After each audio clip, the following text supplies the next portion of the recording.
Good morning. Yeah, good morning tonight. It's UncleLou here. Yeah, that's right. It's me, UncleLou. No. Live for you on YouTube today.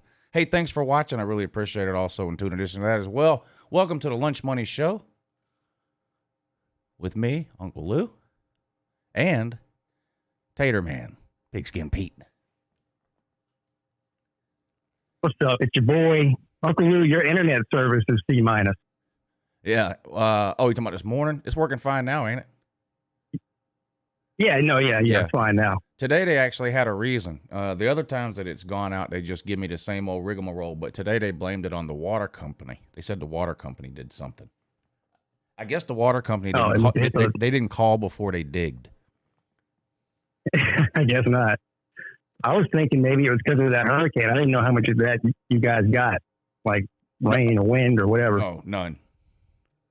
Not yet. I don't know if we'll get some later, but no, nothing yet. Right. I don't know if there's anyone able to even tune in from Louisiana right now, but if there is, or if anybody knows anybody that lives anywhere out there or whatever, I hope everybody's okay. I watched some news earlier today. Of course, the news loves disaster porn, so they're all over that shit. But look, there's some places out there that look pretty beat up. So I know we do have some people that watch from Louisiana. So I hope they're okay. Yeah. Even though they're corn dogs. So anyway, anything going on in the world of football? I hear that there's some games coming up this week. Oh, man. A couple of good ones, too. Yes, there are. We're going to take a look at some of the week 1 games today. We did week 0 and the Thursday and Friday games last week. So we won't be talking about Tennessee Bowling Green or I believe Ohio State plays on Friday, right? We won't talk about that. We're going to talk about the Saturday games today. Pete will have 4 or 5. We'll talk about. I'll have 4 or 5. We'll talk about, and then after that, if there's time left, and any of you guys in the comment section have questions about any of the games on Saturday, we'll try to get to as many of those as we can. Got a couple of super chats here. Let's get these knocked out. Waikiki, thank you for hitting the super chat tonight, sir. He says, Lou, you need to get off that Wendy's Wi-Fi. Does Wendy's even have Wi-Fi? I don't know.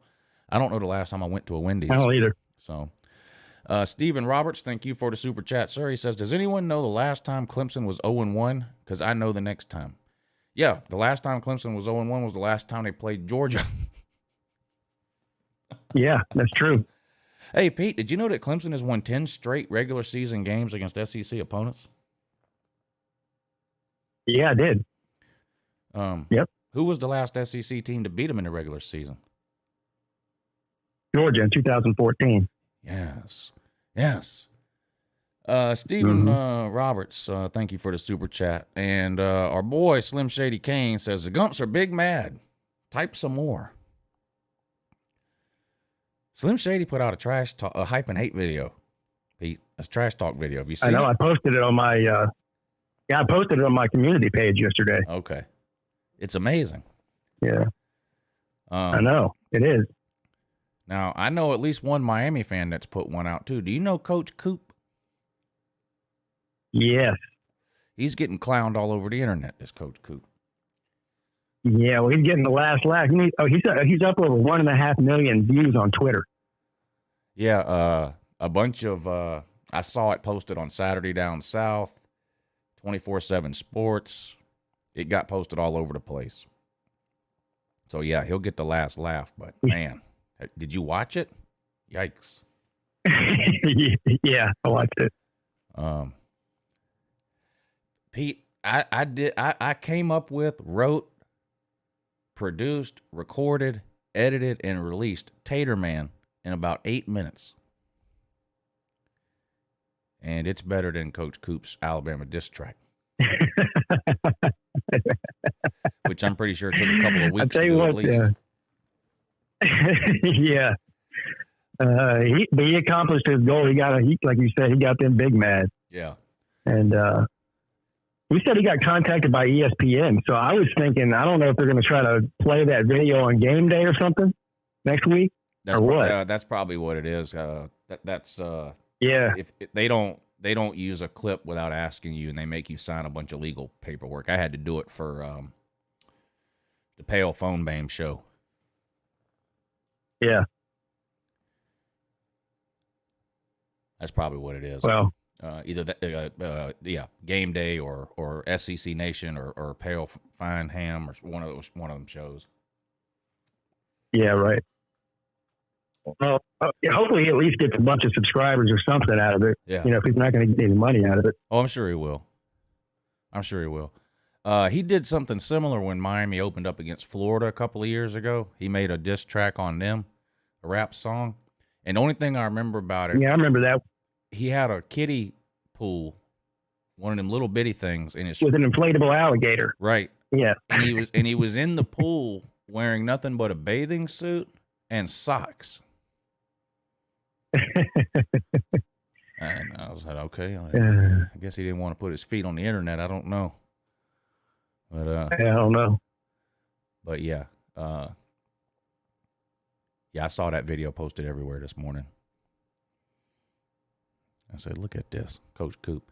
Anyway, week 0 games. I only bet 2 games in week 0, and I was 2-0. Not only that, I parlayed them.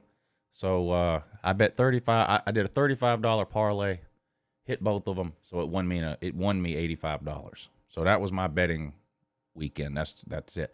I wish I would have bet on the whatever it was, Fresno State or whatever it was, where the spread was 27 and they won by 90 or whatever it was. And someone told us about that in the comments section. I called too. that. Yeah. I called it on the Lunch Money Show last week. I said that UConn is the worst team at any level in football, and that they'll lose by as much as the other team wants to score. Yeah. That was the game you're talking about, right? Yeah. Wasn't it UConn? Yeah. I think it was UConn. Yeah, that game was ugly. And I actually, I said I wasn't going to bet week 0, but then I got tempted. And like 30 minutes before the Illinois-Nebraska game, I bet on Illinois. And I wish I would have done what you did and parlayed it, but I didn't. So, but I still won. So let me ask you this. Is Nebraska worse than UCLA is good? Like, what surprised you more? Well, I think Hawaii's terrible. Yeah. So, I mean, do you think Illinois it's hard to really tell how good UCLA is. Is Illinois terrible? I don't think Illinois is as terrible as Hawaii is. Oh, okay. But I see what you're saying. You're saying which is more deceiving? Is Nebraska really that bad, or is UCLA really that good? Yeah. I think Nebraska is really that bad. Yeah. I mean, I don't know. Now I know Nebraska is really, really bad, but I've been hearing for like the last 2 months from Pac-12 people that Chip Kelly has a team this year, and they looked good. I know it was Hawaii. The whole team looked good, but I mean, so if all you did was look at the score, I'm not saying you, Pete. I mean people in general who are going to say, "Well, of course they look good. They played Hawaii." Well, if you only look at the score, that's all you can say. I mean, I say this all the time. I can watch Alabama get off the bus and tell they're a pretty good football team. I can watch Alabama play anybody and tell they're a pretty good football team. The score isn't really what impresses me. They looked really good. It looked – I'm not going to say it looked like 2010 Oregon or anything like that whenever he first got rolling up there, but they looked good. If I was a corn dog, I would be nervous. Plus, LSU's practice is all screwed up. They had to move to Houston, because of the hurricane. Yeah. So, I'd be very nervous if I was corn dog man about this road trip to UCLA. Yeah. UCLA looked good, and you can't underestimate having a game's worth of experience too. That's important too. Yeah, yeah. Chip Kelly, though, so the team looks – this is definitely the best team he's had since he took over that job. No doubt about that. the quarterback situation's rocky. The quarterback did not play good at all. He missed a couple of wide open touchdown throws. But here's the other thing. Chip Kelly loves to run the ball. He could easily be very successful coaching at a service academy. Yeah. Because of how much he likes to run the ball. He likes to run the ball 80 times a game if he can. But so if a team like LSU or anybody else in the Pac-12 they play later can figure out how to stop the run, that's how you beat them. Because I don't have any faith in that quarterback passing the ball 50 times a game. Right. So that's one thing. Hey, the other thing is, did you see Chip Kelly what he was wearing? I'm sure I did, but I don't remember.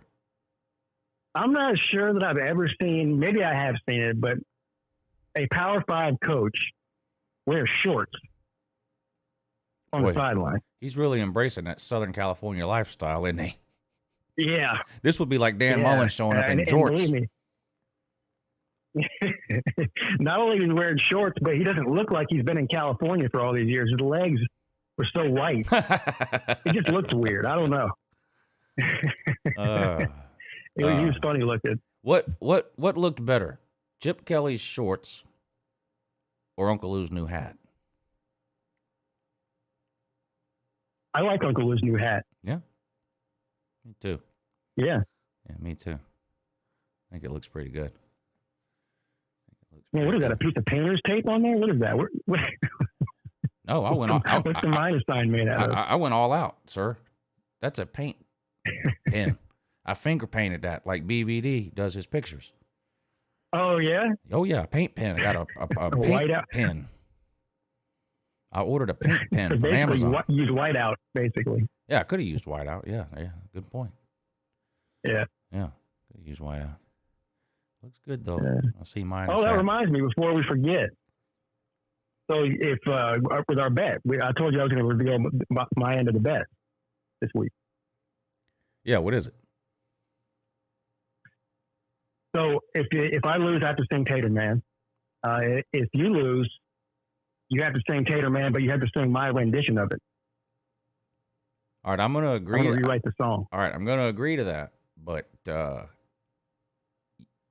like, you already know the lyrics you have to say. So it can't be anything too ridiculous. Yeah, no, I'll be fair. Okay. I'll be fair. And of course, I'll send you the lyrics because you'll have to know them to sing them. Right. So, but I'm not going to even bother to write the song until Saturday. Gotcha. But because if Clemson loses, why would I bother writing a song that you're not going to sing? So. Right. I can see you're not. But anyway, Clemson wins the game. I'll send you the lyrics. I can see you're not very approve or disapprove of them. I can see you're not very confident. Yeah, I am. I'm just not going to write a song for no reason. That's all. Gotcha. I understand. Anyway, how's everybody doing? Appreciate everybody tuning in tonight. Hit the thumbs up. There's 179 of you in here. 44 have hit the thumbs up. Go ahead and do that now. It doesn't take any time, hardly any effort or energy. Hit the thumbs up button. We're going to talk about some of these week 1 games. I believe Edward's coming on to do his song and dance for 5 or 10 minutes, and then we'll get right into that. He's on hold now, so we'll put him on in just a second. But shout out to everybody that is tuned in. Rhino26, good to see you, sir. Go Bucks, Pizza Woman, Jacob, Yoop, Lee Wilder, Jay Jones, Luke Walker, Savage, Cabbage. Exploring with Ben is here also in 2. Jerome Pruitt, Tiger Baskins, Colby, Crimson Brave, Vol Steak is here. RB Smata, Bread Pit, James Fonda. Well, he might try a little too hard on that one, buddy. Luke Walker, Texas T-Sip Central, Big Barry, XB, Johnny Bolton, Noel Squad, Triple Diesel, Matt Dummett, Lizard Circus, Ben Burr, Vodka Drinker, Battle Angel, Knight Cameron, of the Round Table, or I'm not sure. Tennille, Anthony, Chase, Naruto, Uzumaki, no more arigato to you, sir. Devonta Lett, Cole Spinner, Buccaneers, yes. Chiefs, no. Great name. Oh, y'all are something. What's up? Jay Jones, what's up, buddy? Appreciate everybody tuning in. Hit the thumbs up. Super Chat is located directly below the comments section. There's also a PayPal link. Those are two great ways to help support the show and what me and Pete are doing here for you guys every Monday night, year-round with the Lunch Money Show. If you like what you see, throw us $1. Now, why is someone else And you can get entered into the contest. Shout out to Rhino26 and Hufferbilly Paul for being entered into the contest from last week. Whoever it is that's calling in, this isn't a call-in show. So I'm sorry to disappoint you. What's up, Edward? Hey, what's up, Lou? Hey, Pete, how's it going? What's up, comment section? What's up, Edward? Not much. Now, Edward, I have no idea what's on the agenda today, but I know what it better be. Oh. Well, I'm going to clown. I was going to clown Alonzo and Hurricane 2K Watt. Was it Y2K or whatever his name is? Y2K. Or 2K Watt. Y2K, I guess is his name. No. You can do that next week if Miami loses. Okay. All right. Oh, Alliance. That's it. What Pete had in mind for me. Nope. The Alliance is off-season news. Oh, good try. Football season started last weekend. Edward, I told you to watch the games and give us some relevant, trash something relevant according to the football games. There's only one option. Will Nebraska losing? Right. This should have been the easiest. This should have been the easiest week ever to decide what you were going to trash because there was only one option. How about if I trash Nebraska losing to Illinois? Oh, no, there you go. Yes. It shouldn't be this hard, but it shouldn't be this hard, Edward. All right. You should have already been halfway done trashing Nebraska and Scott Frost by now. Nate, hold on a second. Nate, this isn't a call-in show, buddy. So I'm gonna drop you, okay? The call-in shows are on Tuesday and Thursday night. All right, go ahead, Edward. All right.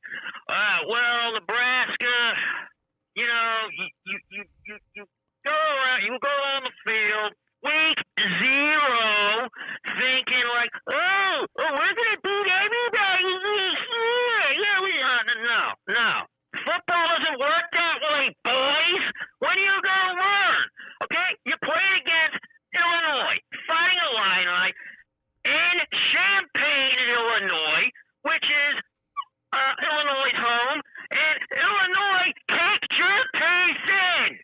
Okay, so Nebraska, I thought your defense was about 400 pounds. What happened to that defensive line that was 400 pounds? Where'd they go? Did they go to the NFL? Huh? Where'd they go? Why don't you tell me that? Where'd they go? I bet you don't even know where they went. Okay, because Nebraska, there's no way you're going undefeated this year. Impossible. If you can't beat Illinois, what makes you think you're going to run the table and get one loss? You could end up with 2 losses or even 3. My God, Nebraska, you are not going to recover. Okay, get it through your thick skulls, guys. Look, what do I need to spell it for you again? Your defensive line that was 400 pounds is probably in the NFL. At least, what? Half of them, most of them probably are. I mean, my God, how are you going to run the table with the team you got? What, you got a bunch of grannies on that field that can't even catch a football or play defense? Oh, my God. That's terrible and unacceptable. Okay? Illinois kicked your teeth in. Okay? They're obviously better than you. Okay? So, Nebraska, why don't you just, leave the conference you're in now and try to get to a conference where you can at least have a chance at being better in? Okay? My God, Nebraska, you're pathetic. Okay? Pathetic. You couldn't beat Illinois. You're garbage, Nebraska. You are garbage. Okay? Garbage. Get it through your head. Okay? Illinois is better than you. Face it. Face it.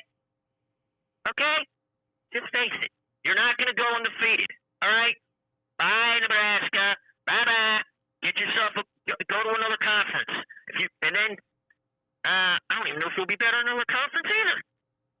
You stupid pricks. And that's the bottom line because I said so, dumb pricks. At the risk of losing even more viewers than we just did, Vandy Dandy has a good point. Would you like to trash talk the attendance at the UCLA game? I don't know if you saw, but there was about 5 people there. Pitiful. Do they have restricted crowds, or that's just all the people that cared to show up? No, they don't have restricted crowds. That's all the people that showed up. Okay. And on top of that, they even prepared to have nobody there because they put a giant tarp over a fourth of the seats. I did see that. I did see that. Yeah, to try to make it look, because they would have looked even emptier without those tarps there. Tennessee is doing BOGO tickets. Really? Yep. Buy one, get one. Damn. For their I game, wish Clemson was doing that. for their game against Bowling Green. Oh, just for one game. Okay, yeah, I got you. Yeah, because I guess no one was buying the tickets. I think it was student tickets too. That's pretty bad. The students don't even want to go anymore. Oh man. Yeah, so they were doing buy one, get one. And I heard people making that excuse for UCLA saying, "Oh well, it was Hawaii." That doesn't matter. I mean, they haven't had fans there in almost 2 years. I mean, since 2019. First game, you'd think there were at least 20 or 30,000 people would show up. There couldn't have been more than 5,000 people in there. I mean, this is the biggest difference, or one of the biggest differences between SEC football and not even really SEC, Southeastern football. And I don't mean the conference. I mean the geography. Every Arkansas game will be sold out this year. Every Ole Miss game, every Mississippi State game, every Missouri game. Maybe not Vandy, but this is the difference. People now, when Southern Cal was running the college football world, that was the hardest ticket to get. It's the same way in Miami. People don't go unless the team is good, and it's like that in out west too. They're not going to go unless the team is in the top 15. Yeah. But when Southern Cal was good, I mean, the stands were packed. Snoop Dogg and Will Ferrell on the sideline of every game. Yeah, in the locker room, too. Yeah. Luke Walker says, in fairness, it was like 105 degrees. Yeah, but if it's 105 degrees in the Southeast, like Lou's saying, you're still going to get at least 3/4 full stadium against the shit team. At least. Yeah, it's going to be 90 degrees when Georgia and Clemson kick off at 7:30 at night. And I promise you, there will be 10% more people there than seats in that stadium. I mean, it will be packed to the gills. There will be, I don't know what the attendance record is at that stadium, but this is going to break it. It won't even. It's 70,000. It's right around 70,000. Yeah. So they're going to fill that thing up. But Edward, thanks for calling in, buddy. Did you watch any of the games, Edward? I watched some of the week 0. I watched that Illinois-Nebraska game. Oh, okay. Illinois kicked their teeth in. Yeah. And what are you working on Saturday? You going to be able to watch the Alabama game comes on at 3:30, Alabama-Miami, and the Georgia-Clemson game comes on at 7:30. You going to be able to watch either of those? I'm going to watch I'm definitely going for I'm watching the Bama-Miami game. And of course, Bama's going to kick Miami's teeth in, no doubt. I hope Bama beats them because I got to trash Miami or like Hurricane or what you have me doing next week. Yeah, you'll probably have a chance to do that next week because Alabama's probably going to win that game. So save that for next week. But Alabama's the best team in America. Okay. They're going to win. All right. Thanks for checking in, Edward. No problem, Lou. All right, we'll talk to you next week. That's Edward. He calls in and trashes somebody every week. That's his lot in life. He has a gift, and he embraces it. So that's good. What is this? Jackson Porter, thank you for hitting the super chat, sir. Unfortunately, I don't see it. I'm sure I'll see it in a minute. It'll pop up in a minute, I'm sure. Let me try something. Yeah, these guys were asking what the contest was. The highest donation through Super Chat or PayPal during each show during the season enters you into the contest. The chance to pick against me and Lou the last week of the regular season and win $200. That's what it is. Jackson Porter wants to know what happened to the she shed. Nothing happened to it. Nothing at all. Nothing.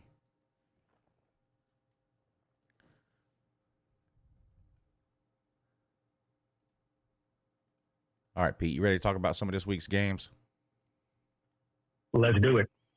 Why don't we alternate? You pick one out that you like or you want to talk about, and then I'll pick one out and we'll each do 4 or 5 or whatever. We'll see how the time goes, and then maybe we can get some from the comment section too after that if we have time.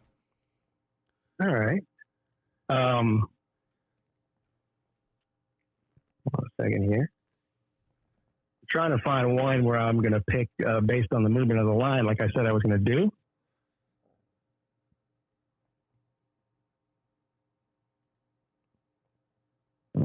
Huffer Billy Paul, thank you for hitting the PayPal link too. I just noticed that, so sorry for not getting to this earlier. Levy Lou, sorry you were about to experience this reaming. Well, I'm not going to get reamed either way. All right. Yeah, if Georgia loses, it's just a Coach Coop situation for me. So I kind of win either way. Okay, the Penn State and Wisconsin game in Wisconsin. Now the line is 6 right now. Wisconsin's favored by 6. The line opened up at 3 or 3.5. My bad. So it's moved.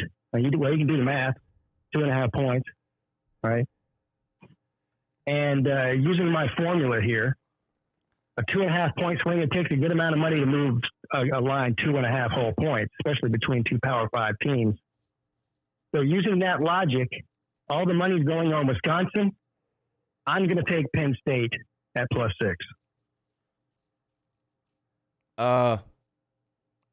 I probably won't bet the game because of what you're saying, because the line has moved so much in the wrong direction to where I would want to. I like Wisconsin to win this game.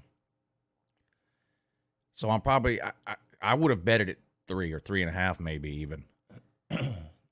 I'll keep an eye on it. I wanted to bet Wisconsin. I hate that this thing went up so much. I should have bet it sooner. I think I have Wisconsin going 12-0. Wisconsin could be really, really good. I think you did too. And again, they can still win the game, but the question is, are they going to cover the 6? So this is interesting to me that the Big Ten is doing these conference games week 1. I don't know. I like it. I don't know. I don't know how good of an idea it is. Well, I mean, Georgia and Clemson are playing each other. It's not like that's a cupcake game, but do they always do? They don't always do that, do they? But several big, hell, maybe all of them are playing conference. Yeah, Ohio State plays Minnesota. Do they normally do that? Western.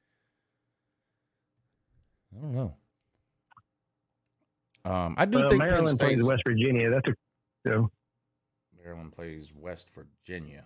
Oh, that's a non-con, yeah. I mean, I do think Penn State's going to be a lot better than they were last year, but I don't know if I can trust Sean Clifford. Week 1 game. Wisconsin's one of the most difficult places to play in the Big Ten.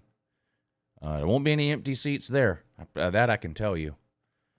To be honest, I'm tempted to still take Wisconsin. Wisconsin released their depth chart today, and they named their starting running back, their number 1 running back, and it's Clemson grad transfer, Chase Malusi, who was the 3rd or 4th string running back for Clemson last year. Yeah, I'm not buying that. And he's there. I think that's a shell game. I don't even think it matters who a starting running back is anymore at a school like Wisconsin. I like they got a redshirt freshman there that I think is the next great Wisconsin running back. maybe he doesn't get the first carry, but I think he'll end up being the guy. Yeah. I've never even heard of that Clemson running back. But, of course, nobody's ever heard of any Clemson running backs other than Travis Etienne. Nobody can name any of them. But y'all got a good one, too. That freshman y'all got is the best running back on y'all's team. I don't know how long it'll take for him to become the number one running back, but he's really, really good. So based on what's being said coming out of fall camp, he might be from game one the starter. He's that good. Yeah. So. Yeah, he's gonna be something. Yeah, so I can't roll with you on this one, Pete, and take Penn State. The best I can do on this one is maybe avoid the game. I don't know. I'll wait till Saturday and see if maybe the line goes back in my favor some. I don't know. 6 points is a lot in this type of a game. And see, this is part of the experiment that I'm doing, because if I hadn't been doing it the way I'm doing it, I would have rolled with Wisconsin even at 6. Yeah. But I'm gonna go away from my feelings here and do what I said I was gonna do. See what happens. All right. I like how you picked an early game to start with. I'm gonna pick an early game too. Stanford at Kansas State. Now, this is two teams that don't normally play. Pac-12 versus Big 12. 2.5 points. I think Stanford might have their worst season ever under David Shaw this year. I think they're not good at all. I like Kansas State minus 2.5 in that one. I actually agree with you there. But even better than the 2.5, I like the under 53. I can't name a single player that's going to score a touchdown for either one of these two teams. It's sort of a similar situation with Nebraska and Illinois last week, and that ended up under. I think it closed out at over 54, and it barely went under. And that was I like the under 53 here. That was with Nebraska scoring 2 touchdowns late. And it's still under. Yeah, still came in under. And it was with a safety and a scoop and score. Normally, if there's a safety and a scoop and score or any defensive touchdown in a game, it almost always goes over because they don't account for that on these over-unders. They don't account for defensive touchdowns. So that's amazing. Nebraska scored 2 touchdowns late in the fourth quarter. There was a safety. And there was a defensive score, and the game still went under. 2 pretty bad offenses there. Yeah. I like that. Did you know that Stanford's the only Power 5 team that plays 12. They don't play anybody that's not Power 5. They play 12 Power 5 games. Oh, God. Yeah, they're definitely going to have probably the worst year they've ever had. Yeah. They're not even playing one of those whack teams like Fresno State or something, huh? Nope, all Power 5. Yeah, it's not looking good for the tree, in my opinion. I think the tree's in for a beatdown this year. I'm going to take Kansas State and lay the 2.5. I like. In fact, I really like. I might bet that now, in case it goes over 3. Yeah, I should probably just bet that now. Yeah. Anyway, I like Kansas State minus 2.5. Pete, you agree, and Pete likes the under 53. I've got my eye out on an underdog pick too. I'm looking for one. I like to try to pick a money line underdog. I don't see one yet, but I'm looking. But Pete, you're up. What's next for you? What intrigues you? Okay, we're going to go to a 4:00 game. Louisiana Tech and Mississippi State. Mississippi State is favored by 23.5. Now, again, using my formula here, looking for big swings in point spreads. This game opened up at 27.5 points, so it's moved a full 4 points. All of the money is going on Louisiana Tech. So give me Mississippi State at minus 23.5. Mississippi State. All right, let me find this one. Mississippi State and Louisiana Tech. Yeah, 4:05 game. I see it. Mississippi State by 23.5. Isn't Louisiana Tech really bad? Yeah. Must be. I always get them confused with the other. Well, there's a couple of two or three group of 5 Louisiana teams. Right. But they've got to be pretty bad if they're 23.5 point underdog to Mississippi State. And no disrespect to Mississippi State, but I mean, yeah, they're one of the worst teams in the West. Last year, Mississippi State's first game of the year was the best game they played all year. If that's the case again this year, they should have no problem covering 23.5 against Louisiana Tech. I don't know, but man. Well, there's been a lot of money going on LA Tech when it was at 27. So yeah, you know. A lot of people not believing in Bigfoot there at Mississippi State is what that looks like to me. Exactly. I feel like we've talked about this game nonstop ad infinitum, but I just feel like I have to mention it before I move on to the game I really want to talk about. But I'm still on Alabama minus 18.5. I'm on Alabama minus anything less than 3 touchdowns. So it's 18.5 right now. This thing has bounced around from 17 to 19. It's at 18.5 right now. I still like Alabama in this game. Anything under the 3 touchdowns, and it's not a diss on Miami either, because I've said 100 times I think Miami could finish the season in the top 10. But there's a lot of top 10 teams that are going to lose to or that could lose to Alabama by 3 touchdowns. So I mean, it happens all the time. And because this game is week 1 and Nick Saban's just got all that time to prepare, Derek King would have to have the game of his life to even keep this thing close, in my opinion. And the defense he's about to see is not going to be good for him. Alabama's defense is legit, probably the best defense in the country this year. Alabama, they're absolutely loaded everywhere on that defense. So I still like Alabama minus 18.5. You got any quick thoughts on that one before I jump to the one I really want to talk about? Yeah, I normally use Alabama and Ohio State similarly. I either don't bet Alabama at all, or I'm going to bet on Alabama. I had never bet against them, but in this situation at 18.5, if it moves up to 19, I probably will take Miami. And just the main reason is, not that I don't think Alabama's 18 or 19, not 18 or 19 points better than Miami. Just the fact that it's week 1, they're breaking in a new quarterback, they're breaking in a bunch of new guys on offense, and they're just not going to be clicking all 8 cylinders week 1, I don't think. And Miami's defensive line is going to be one of the best in the country. So I think, the other thing I like about this bet here is the under 61.5. I don't think this game is going to be as high scoring as people think it's going to be.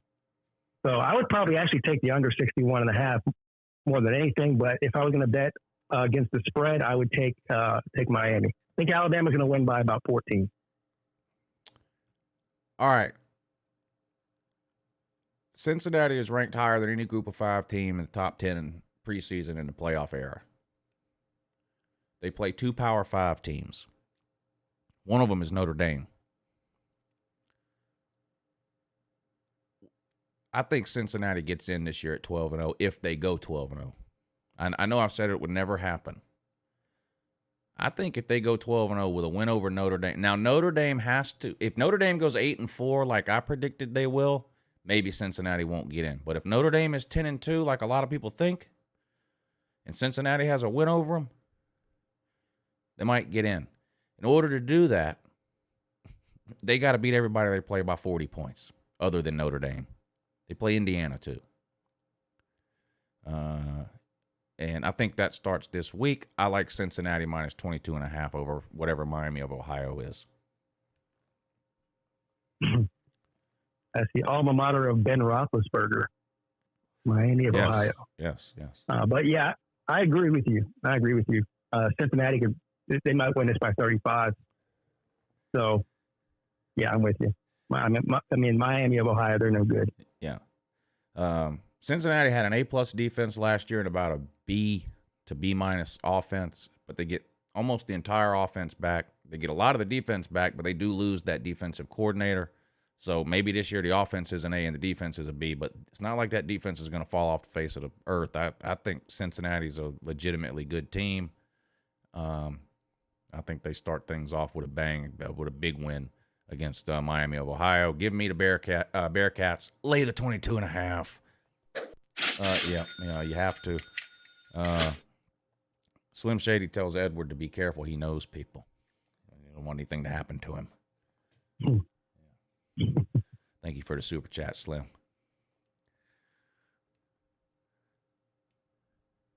All right, you're up, Pete. What's next? All right, another 4:30 game this time. UL Lafayette at the Texas Shorthorns. Yes. The Sarkeesians' first game. Now, I dare you to again, do it. going with my formula here. Listen to this, Lou. This line opened up at 16.5. Yeah. It is now 8. So it's moved 8.5 points in Texas' favor. So all the money's going on Louisiana Lafayette. So give me the Shorthorn man. You're taking Texas to cover the 8. Man, I thought I'm taking Texas to cover the 8. Yeah, I thought you were going to hit me with an underdog money line bet there and take Lafayette on the money line at plus 255. Instead, you went in the complete opposite direction. I can't take the money line there either. That would be. This is the kind of game I look for, though. Plus 250 or higher. Because then you only have to get 1 out of 3 right to make money. But I can't pull the trigger on this one either. I don't know. See, here's my problem. I have the same problem with Lafayette that I have with Coastal Carolina. Maybe they win 10-plus games again this year. Or maybe they win 6. I don't know. They're not UCF, Memphis, Boise State, or Cincinnati, though. Like, those teams are good and have been good for a long, long time. These two teams just came out of nowhere last year. It was a weird year. They didn't have to play any Power 5 teams. I know Coastal Carolina ended up beating the bejesus out of the Mormon in a bowl game that no one watched, but it just was an odd year. So I can't put enough faith in Lafayette or Coastal Carolina to buy into them. I like your pick at Texas -8 because I think people are, for whatever reason, looking at last year's Lafayette team, and I just don't know how much of that carries over to this year because, again, they just haven't proven, like some of these other group of 5 teams, that they can be good year after year after year after year after year. So to me, it's more likely that both Lafayette and Coastal Carolina have a closer record to what they had in 2019, whatever that record was, versus repeating what they did last year. So I'm with you. I can't believe that the betting public is so down on Texas that the line would move 8.5 points. Yeah, that is a little alarming. I understand. I understand why the people are down on Texas. There's a lot of reasons. Over the past 12 years or something, they're the 8th winningest team in the Big 12 out of whatever it is, 10 teams, which is terrible. So, and they have a new coach. I get all that. But if you just look at the recruiting over the past 10 years, let's just say what's on their team now, past 5 years, it's not even close. The talent difference between Texas and UL Lafayette is night and day. And the fact that so much money has gone on Lafayette to move it that far, I just got to take Texas. Yeah, one of the reasons Texas kind of gets clowned a little is not because they win 8 games a year. It's because they recruit in the top 10 and win 8 games a year. Like, they're loaded with talent. I know it's an unknown at quarterback because he's never started before and you got a new coaching staff. I get all that, so maybe there's some question marks. But not enough question marks to bring that the line got cut in half. From 16 to 8. I don't know. I can't. Yeah, it seems like I might be with you on that one, too. I can't believe I'm going to say this out loud, but give me Texas, lay the 8.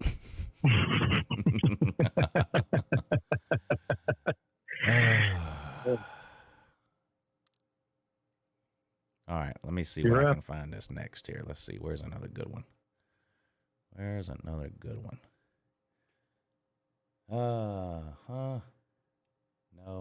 I'm saying no on a lot of these. Oh, how about this? The hits just keep on coming. If you think it was weird that I'm taking Texas -8, wait till you hear this, Pete. Florida Atlantic at Florida. Florida's a 23.5 point favorite. Give me the Gators by 44. This game won't be close. Florida and these are the types of games you can go back and look at Mullen when they play these types of teams. They beat them by 50 and 60 points every time. Then they go 8-4. Yeah. Which is what's happening. But they will absolutely annihilate Florida Atlantic. Give me Florida late at 23.5.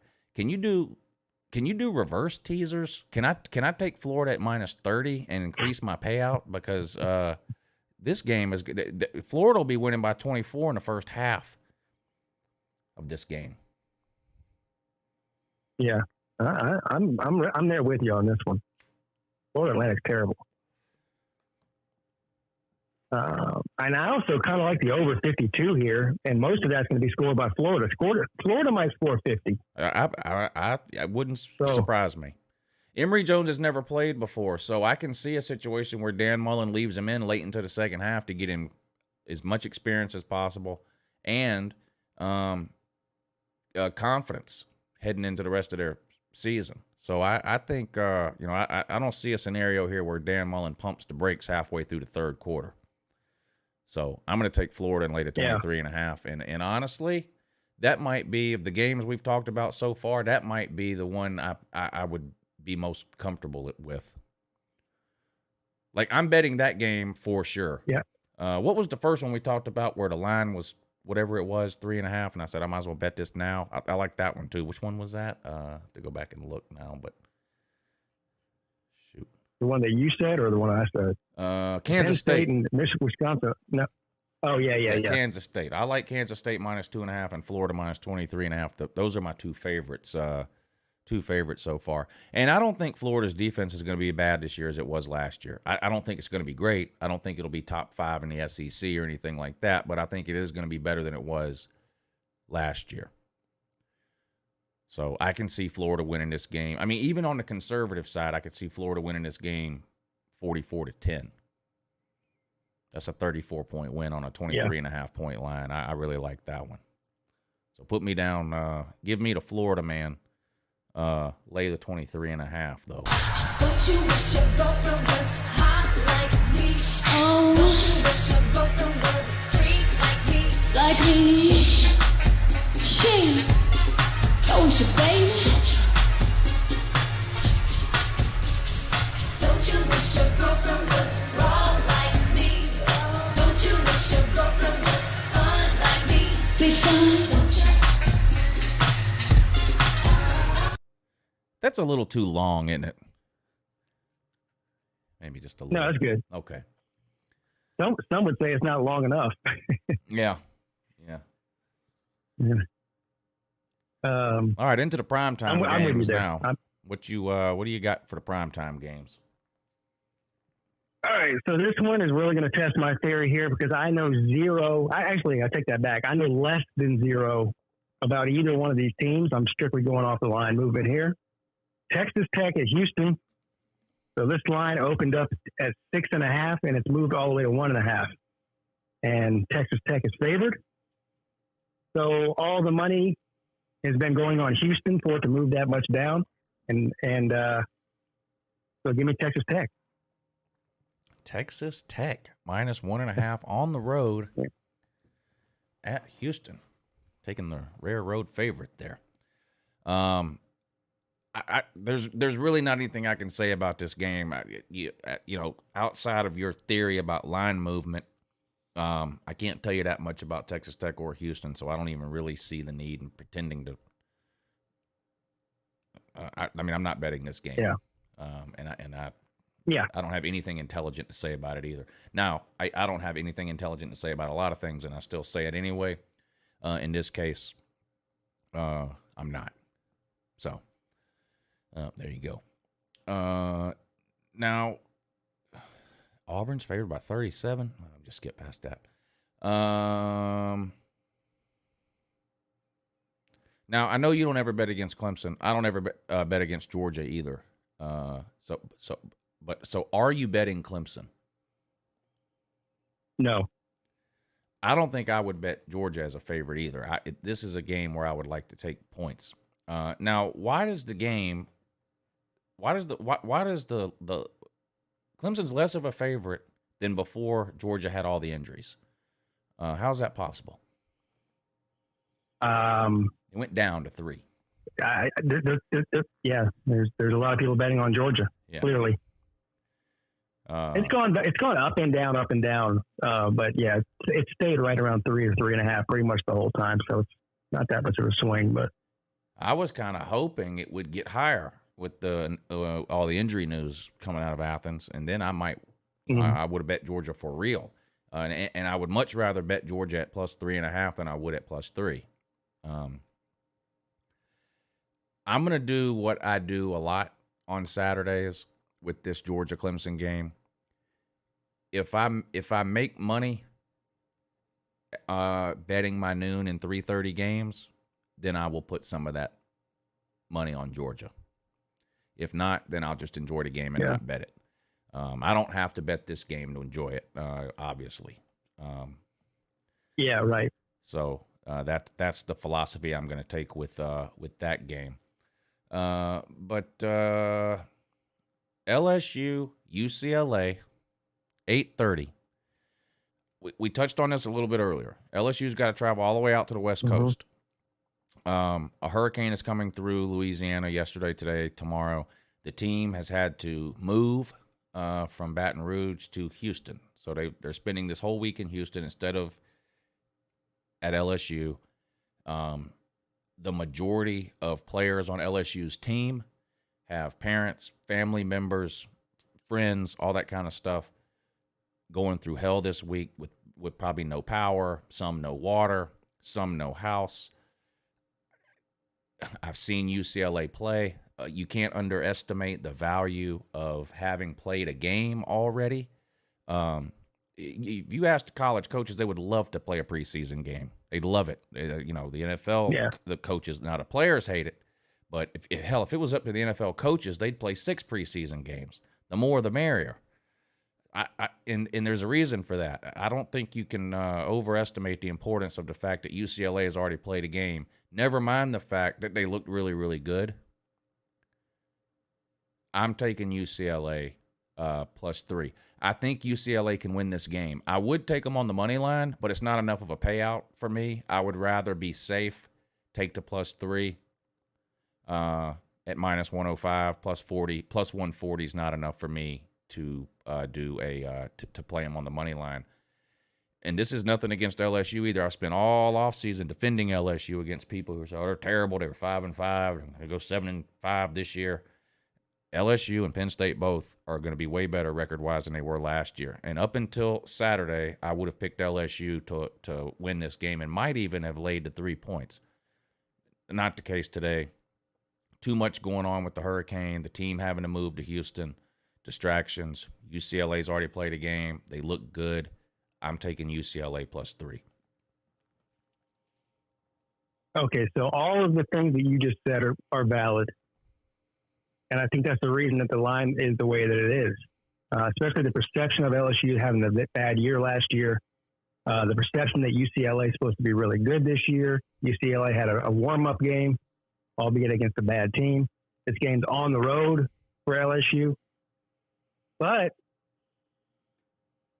I also think that LSU is just a better team. I mean, it has a better roster, number one. And all those things that you said about the hurricane, yeah, they can be distractions, but they can also be motivation. We've seen this before. Like, win one for the state of Louisiana. They went through hell, and then everyone's pulling for LSU, and then you got family members that are, these players are winning one for their family members who lost their house or whatever. And it's an emotional thing for them. Yeah. So, and I'm just not yet buying into UCLA like everybody else is. not just after seeing them play against Hawaii.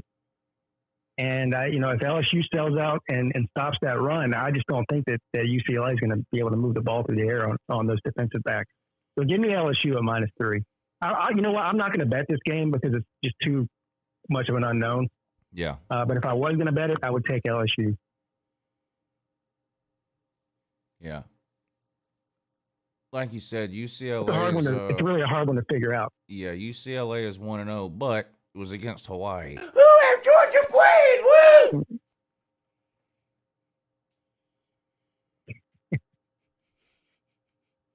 Yeah.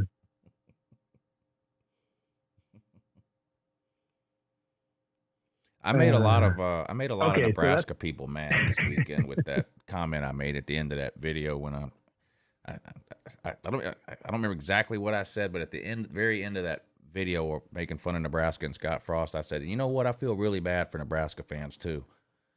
It's not like they can just stop being Nebraska fans. They live in Nebraska. There's nothing else to do.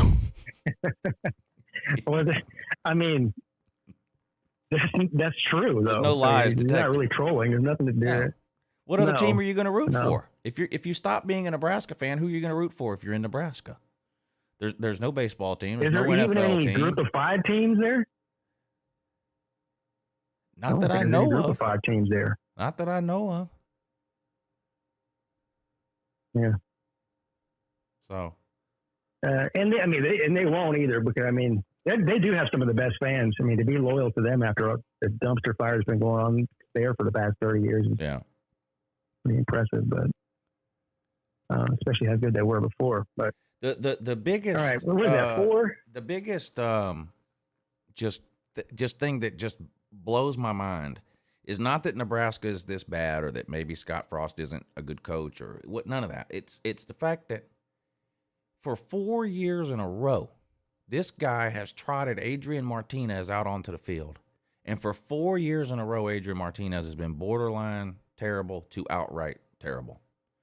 I don't know how in 4 years. Now I guess they had McCaffrey, who was okay, but they ran him off.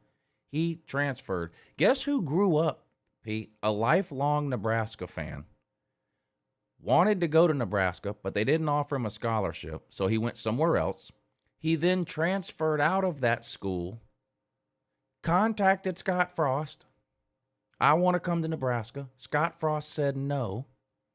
And guess where he ended up? LSU. Who was that? Joe Burrow.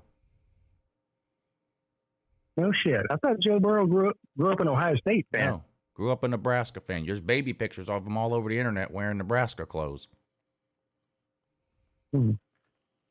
Wanted to go to Nebraska out of high school. They didn't offer him a scholarship. And then when he got ready to transfer, he contacted Scott Frost, and Scott Frost told him my favorite word.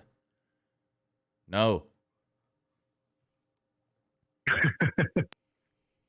Well, even, all right, yeah, he screwed up there because he hadn't seen him play college football before. That's a bad enough screw up. But you can't tell me that a guy with the cachet of Scott Frost coming into Nebraska can't recruit sometime in the past 4 years somebody better than Adrian Martinez. That's whether it's Joe Burrow or not. Yes, that's the biggest. If you want to point to one thing, if he ends up getting fired, the one thing if you had to point to just one thing, inability to get any competent quarterback for 4 years and continuing to. You watched that game, or did you? I know you had some stuff going on. Yeah. That guy. Yeah, I watched it. He can't hit the broadside of a barn. There were Nebraska. Yeah, Scott Frost drew up some good plays. There was receivers wide open. That one near the end of the first half, there was nobody within 30 yards of that receiver, and Martinez sailed it 20 yards over his head. And then and he did that 10 times in the first half, throwing it a mile over their head. Then he comes out in the second half, and the very first throw he throws is at someone's feet. And I said, look at this guy. He's overcorrecting. Now he's going to hit everybody in the feet for just in the second half. He just wasn't good. And I don't understand how after 4 years you've got no plan B at the quarterback position. None. That's sad. Right, none. God. You know what it reminds me of? It reminds me of it reminds me a lot of like what's going on with Harbaugh at Michigan. The difference is Michigan's got a better roster around. Yes. The rest of the roster is better. Right. But they can't develop a quarterback either. But there's got to be. I mean, there's got to be some. You know what? At this point, what do you have to lose? I mean, your job. You're about to lose your job anyway. I don't care what the next guy behind him looks like. You may as well try him out because you're not going to win anything with this guy. I mean, it's almost like he's trying to prove everyone else wrong. Like he's just waiting on Adrian Martinez to have one good game so he can show up at the post-game press conference and go, "See, I'm smarter than you. I told you he could complete a pass." Well, yeah, but it took him 4 years. Like right. This guy was top 5 preseason Heisman heading into 2018. Adrian Martinez. It's just been a disaster. It's just been a disaster. Worse every year. So I don't know. Yeah, it hasn't been good. But so here you go. Here's the last one I want to talk about. Well, I think this is the last one. Let me make sure. I think it's my turn. Hold on. Oh, Let me sure you don't pick the same one I picked. Yeah, go ahead, because I got 2 more, really. Okay, all right. I'm looking at the Monday night game, Louisville and Mississippi. Now, I don't expect Louisville to be good, okay? And I think Mississippi's going to win the game. And I think I might even mention this before. I don't remember if it was last week or some other time, but I said that Mississippi's offense is going to be so good. It doesn't really matter how good their defense is. They're going to beat Louisville by a couple of touchdowns at least. But again, this line opened up at 7 and moved all the way to 10.5. So all the money's going on Mississippi. And so just for that reason and that reason alone, I'm going to take Louisville. I'm probably not going to bet that though. I'm definitely betting the other 4 that I said based on this formula. This is the one I'm least confident about, but that's a big swing there. That's 4 points. The 4-point swing from opening till now. How about this? And then look at the over-under. Yeah, give me the under. Mississippi's defense is that bad? Give me the under. Louisville burned me too many times last year. I watched the Louisville game early in the season last year, and I liked what I saw. Like they had a quarterback who one of the fastest human beings I've ever seen, and it seemed like every wide receiver they had was Tyreek Hill. And I was like, what am I witnessing here? And so I bet on Louisville like the next 3 weeks, and they lost all 3, including on the road at Georgia Tech. And I was like, okay, that's it. I'm off the Louisville train. I don't think I would take under 75.5. I know Ole Miss, whatever, spare me. 75.5, no, under. I'll take the under. I like the under there too. Now, I mean, who? That's really an indictment on Mississippi's defense. If they think that Mississippi's only going to win by 10.5, then do the math. I mean, Louisville would have to score over 30, and they'd have to score 35, right? Or 30. 35 to 40 would be a 75-point game. I don't know. So, 45 to 35 would be a 10-point game and 80 points. Yeah, so 40 to 30. Yeah. 40, 30, 45, 35. Yeah, so I don't know, man. I mean, I haven't seen an offense out of Louisville since Lamar Jackson left. So Mississippi the perception of their defense must not be very good. That's all I'm saying. That Matt Corral is getting unrealistic hype in my opinion. I'm not saying he's not any good. What he reminds me of? He is good, but he's also partly a product of Lane Kiffin's scheme. And I don't know. Has there ever been a quarterback that threw 6 interceptions in a game that ended up being really, really good ever? I don't know. I can't get past that. No. 6 in one game. I mean, that's just unbelievable. Now, not that this doesn't have anything to do with this game either, by the way. I just, just a side note here. I heard, I think it was Kirk Herbstreit. I may be wrong about that, but I heard one of these, national analysts say that by the end of the year, basically what they said is Matt Corral is going to be the number 1 pick in the NFL draft next year is basically what they said. But by the end of the year, he's going to be the best quarterback in college football. I'm not buying that at all. Now his numbers may. I'm not buying that at all. He may have 4,500 or 5,000 yards or something, and 45 touchdowns or whatever, but I just don't know. I don't know about that. I still have some like you questions said, about that's him. a very quarterback-friendly offense. But the problem is, he reminds me a lot of Jake Bentley. He's never seen a receiver that wasn't open, and he throws a ton of interceptions. Yeah. So, I mean, you're right. He might throw 50, 45 touchdowns, but he's probably going to throw 30 interceptions. Like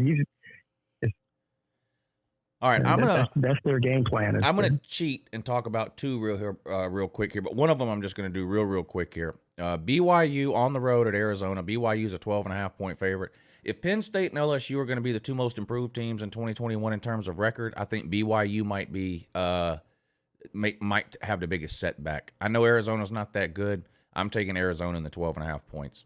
I think BYU, they're not replacing that quarterback and several other guys too. Plus, yes, I know I just don't like BYU. But give me Arizona plus 12.5.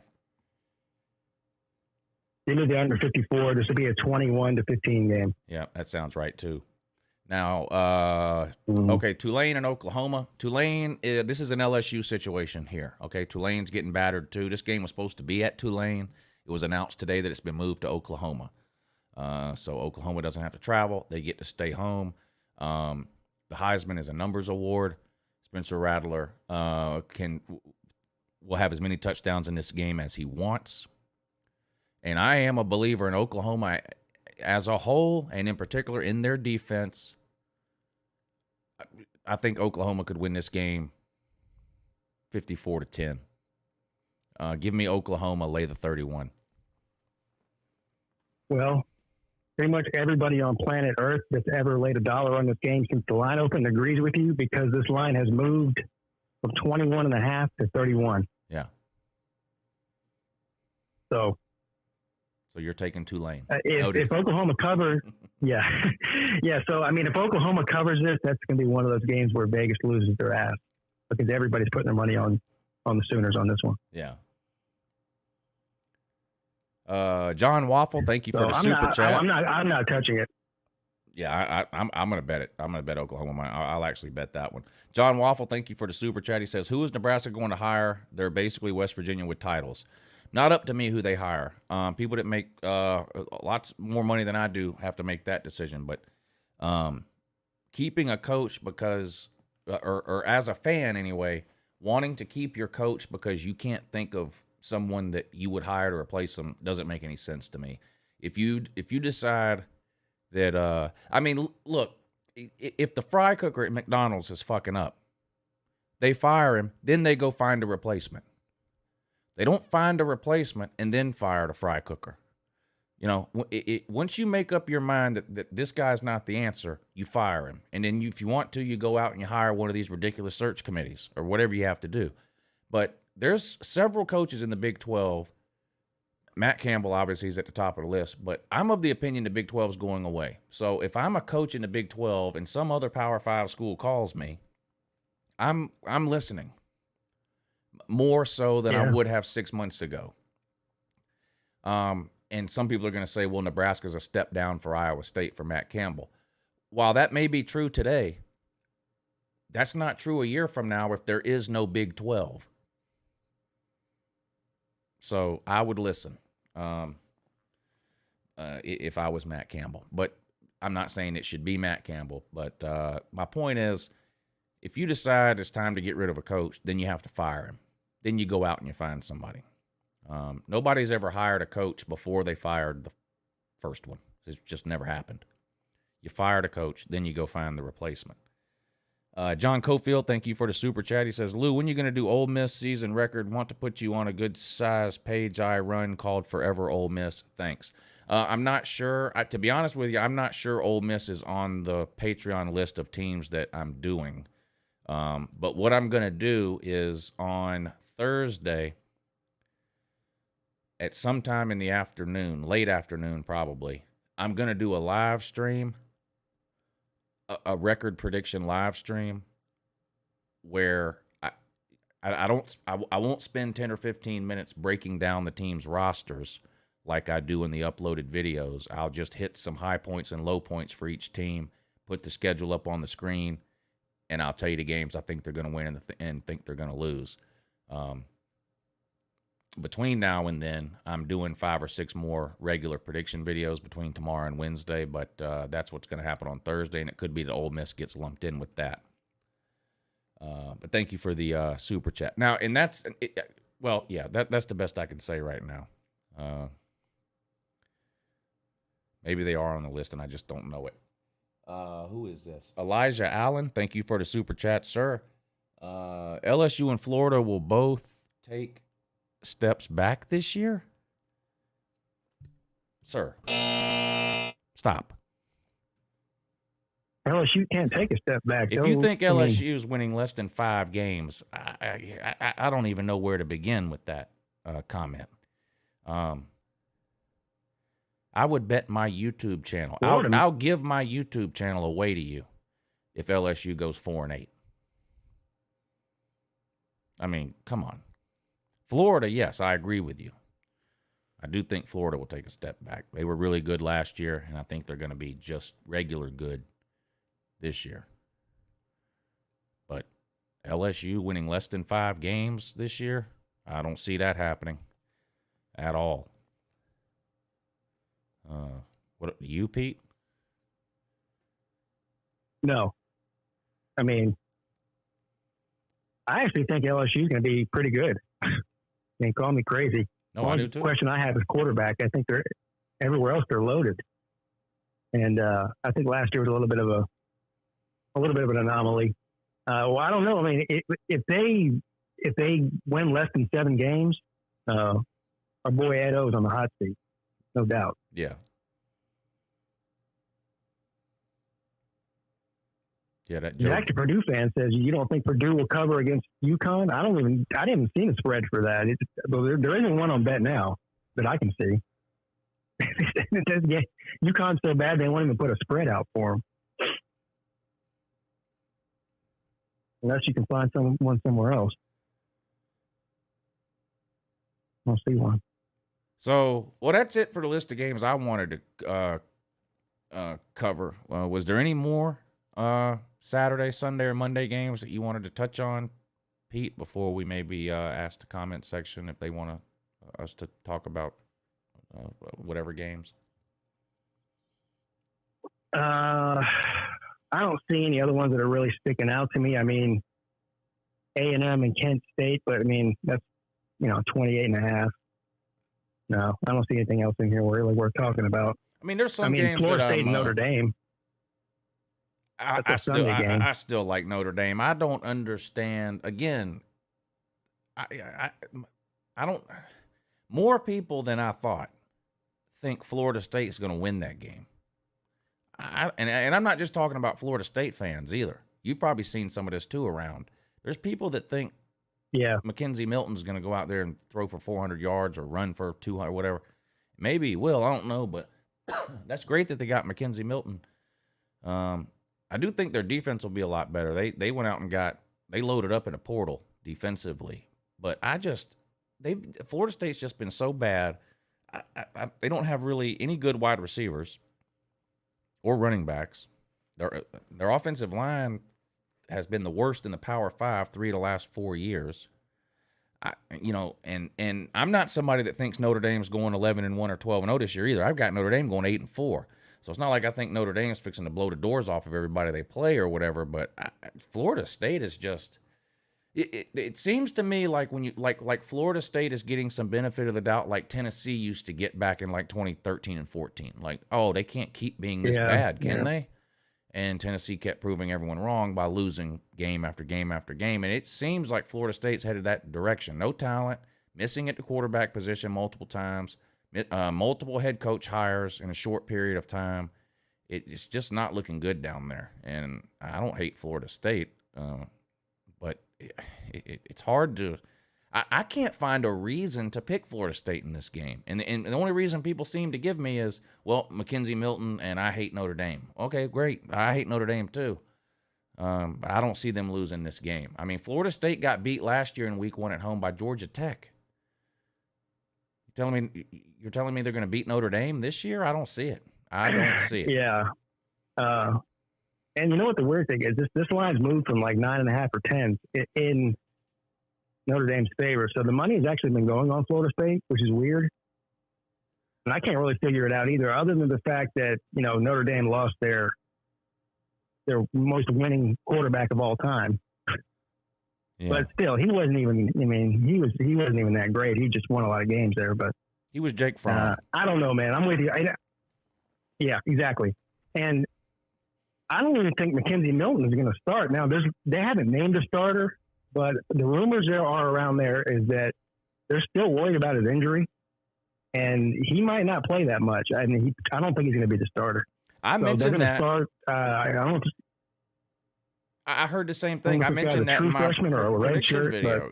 Well, it's the guy that played. They got the guy that started the last games last year or whatever is back, and he ran with the ones in the spring. I know Mackenzie Milton was still coming back then or whatever, but I've heard the same things you've heard that it's not.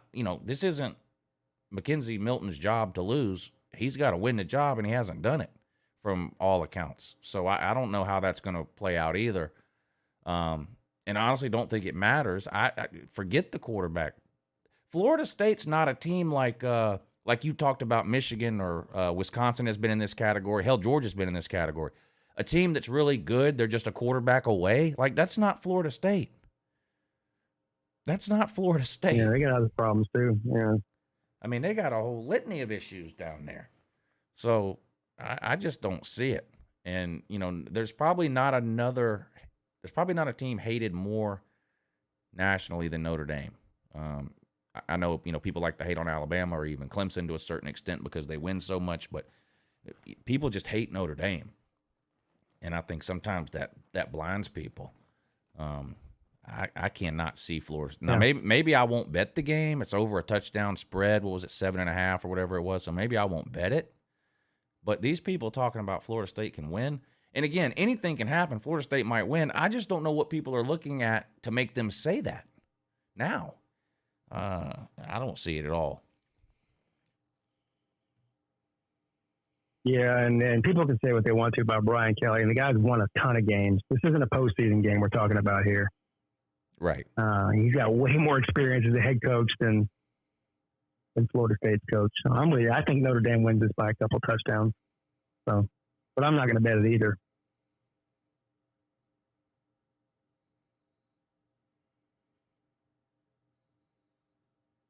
Somebody says they don't trust Jack Cohn, Notre Dame's quarterback. I don't trust him to. I don't trust him to beat Clemson or Alabama or Oklahoma or Ohio State or Georgia or Iowa State or North Carolina or Cincinnati or Texas A&M. On and on and on. I don't trust him to do that because he's not a game-changing QB. But hell, he completes 70% of his passes. Now they're all 8-yard throws. Now here's the other thing about Notre Dame. They got one of the best running backs in the country, and I can't remember the guy's name, but I'm telling you, I just can't think of his name right now. But they have an NFL offensive line every year, and they have one of the best running backs in the country. So they don't need Jack Cohn to go out there and throw for 350 yards. They just don't need that. Especially to beat Florida State. As long as he doesn't turn the ball over. Yeah, right. That's what I mean. As long as he doesn't turn the ball over, and I think Notre Dame's defense is going to be pretty good too. So, yeah, I don't, unless there's something I don't know is going on here with an key injury that I don't know about. I don't see a justification for that line. Yeah, me either.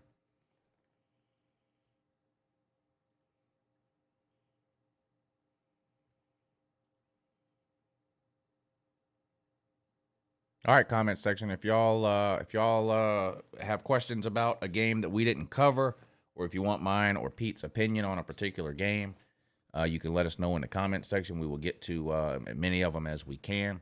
Of course, if you super chat or PayPal, we'll do it for sure. Other than that, we'll just try to get to as many as we can in the comment section in the time that we have left, which is about 30 minutes. Was there anything else you wanted to do tonight, Pete, other than these games? No, not necessarily.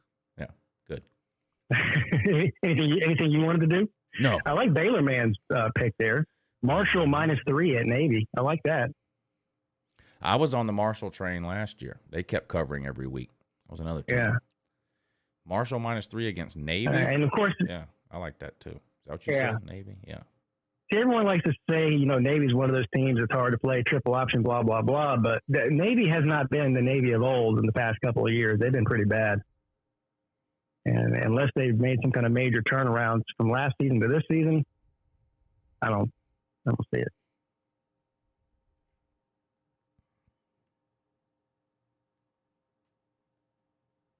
Purdue -7? That's not right. Purdue against UConn? Yeah, you can't be a Purdue Who they fan. playing? You can't be a Purdue fan and then say Purdue is a lock. It just comes off, too homery. Who is Purdue playing? Who have they What played? matters? Or how about an even more important question? Not who are they playing? Who have they played? Who have Georgia played? Woo! Nobody. Oh, they're playing Oregon State. Purdue ain't played nobody.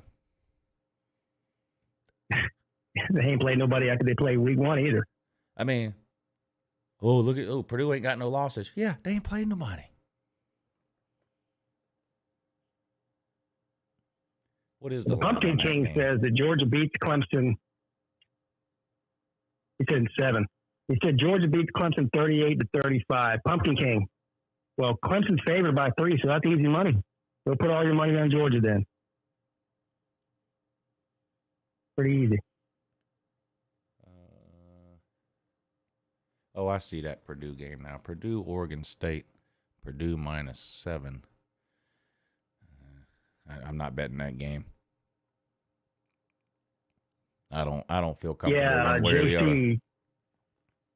I would take Purdue with that. I mean, Oregon State's terrible. JC, we talked about that game already. LSU and UCLA. We talked about it for about 5 minutes actually. So.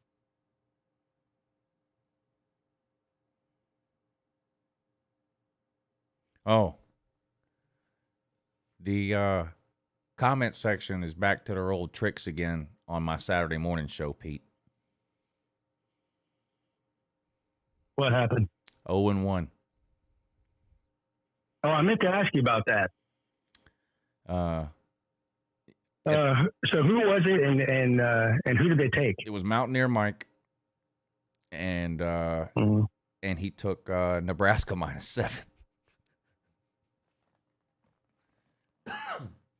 I'm going to start. I didn't get to hear it this week or this past week. Your game day show or whatever. I'm going to hear it this week though, because I'll be in the car driving. I'll listen to it while I'm in the car driving up to Charlotte. But I'm going to start just betting against whatever your picker says. Yeah, just fade that pick. Yeah. You'd have been 14-1 last season. I wouldn't have to put any thought into it at all. Just take the opposite of what they take. Yeah. If there's anybody in the comment section that doesn't know what we're talking about, I do a show every Saturday morning at 9 a.m. While college game day is on. And at the end of the live stream, I pick one typer, and I let them pick any game they want, and I make a $25 bet for them. And if they win, I send them their winnings. I did that 15 times last year. The comment section was 1 in 14. 1 in 14. And we started it again this past Saturday, and they're off to a roaring start again at 0-1 with the Nebraska -7 pick.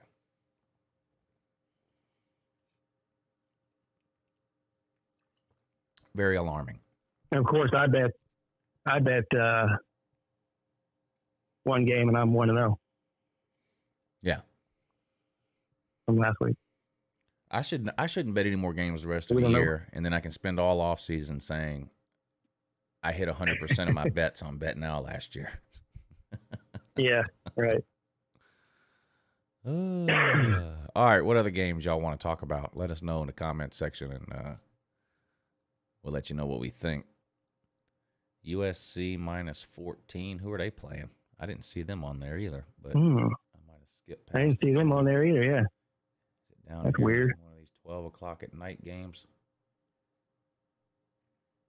See, I'm just not clicking the other games thing. I just refuse to do that. Yeah, I don't understand why they. Well, whatever. I don't get why they're doing that in the first place. Yeah.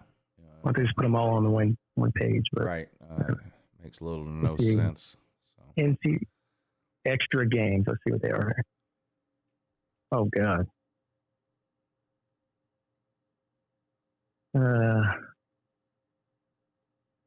Citadel and Coastal Carolina minus 34.5.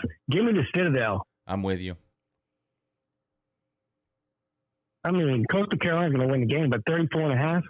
Come on now. That seems a little And too much. Citadel's a triple option team. They'll slow the clock down. Is the Southern Cal one That's on there? ridiculous. Let me see here. What about Long Island? What about here. Long Island at Florida International?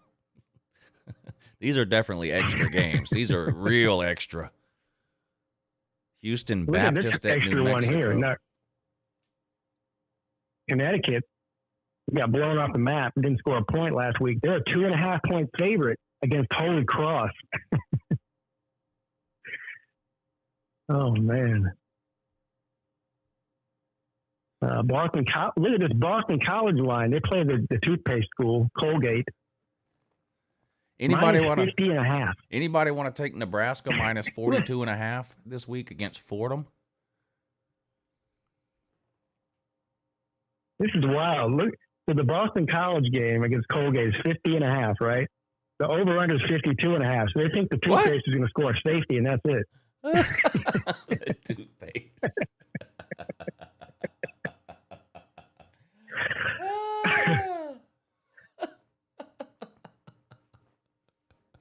I've never seen a line like that before. There's a 2-point difference between the line and the over-under. John Waffle, thank you for the ton of super games on chat. here. Pete, John Waffle wants to know, is Pitt a blue blood? What?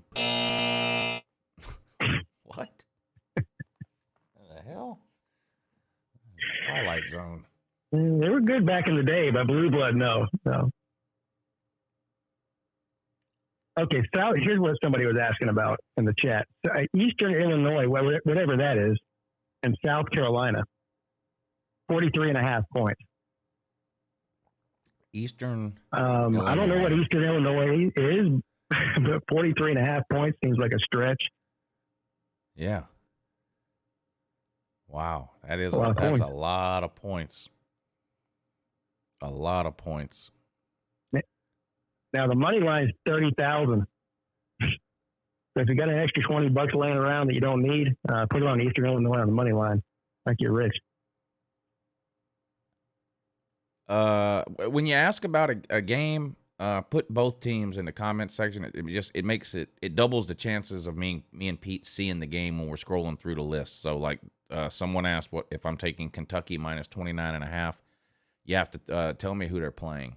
It just makes it easier to find, but I'll see if I can find it. I don't remember seeing it. I like this one here. On the main list either. Campbell and Liberty. How is Liberty only favored by 20.5 against something named Campbell? We'll figure that one out. Kentucky's playing UL Monroe, and Kentucky's a 31-point favorite. I can't bet Kentucky. Until they show up on Saturday and complete a forward pass, I'm not betting Kentucky. If they complete a forward pass against UL Monroe, then I'll consider taking Kentucky at some point in the future, but not taking them week one. It's been like 5 years since I've seen Kentucky complete a pass, and it's not because they run the triple option. It's because they can't complete a pass. So I'm not betting against Kentucky. I'm just not betting that game.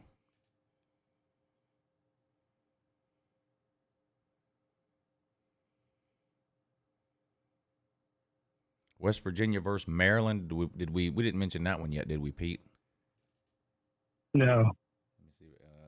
This is where West, is it? I don't think I saw that one. It's at 3:30. West Virginia. You know what else I figured out, Pete? On the left, you can click NCAA FB and NCAA FB extra games, and then click view lines, and it'll show you all of them on the same page. Yeah, that'd be a good idea. But these are so extra, I don't even want them clogging up my normal page. Yeah, these are like Ridiculous. extra that's left over from the regular extra. What is he asking about? Something silly. West Virginia on the road at Maryland. West Virginia's a 3-point favorite. I'm tempted to take Maryland. You know they got Pineapple Jr. They got Pineapple Jr. over there. Oh, I don't speak pineapple, woo! Yeah. I don't speak pineapple, woo! Oh, I don't speak pineapple, woo!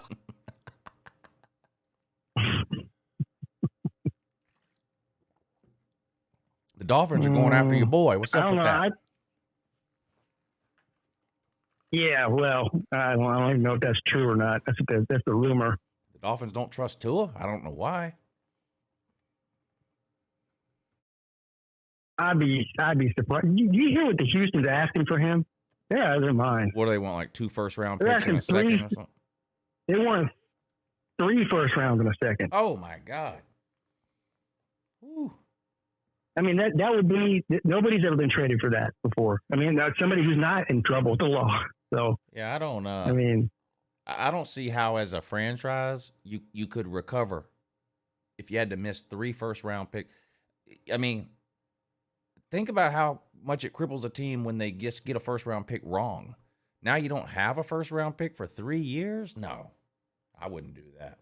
Yes, the argument here is if you feel like that you really can win a Super Bowl right now, if you're just a quarterback away, then it's worth it to trade away that. But otherwise, here's the other thing. What these teams are wanting, or the ones that are interested anyway, or were interested, were Miami, Carolina, and Philadelphia. All 3 of them wanted some sort of an agreement, a contractual agreement that says that if Deshaun Watson gets indicted, then they don't have to give up those picks. And Houston says no, they don't want a conditional thing like that. Right. So I don't see who's going to take them, and they're going to have to come off. They're going to have to come way down off of those picks. Like maybe 1 first-round pick and a second-round pick or something like that. But 3, nobody's going to give up. Nobody's going to mortgage the next 4 or 5 years of their drafts for him. Yeah, I don't think. The Chicago Bears named Andy Dalton starting QB week 1. Why? Yeah, because they're the Chicago Bears. Yeah. I don't know.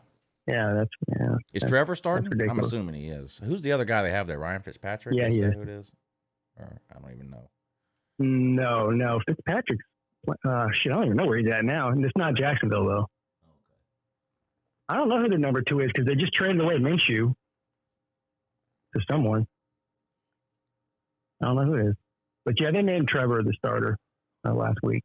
Yeah. Andy Dalton. All he did was waste A.J. Green for 10 years.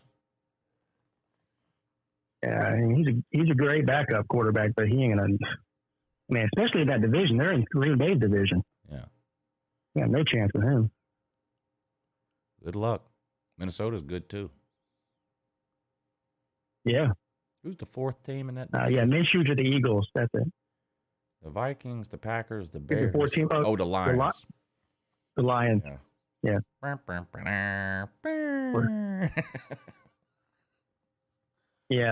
They got the best quarterback in the past 4 years isn't there anymore.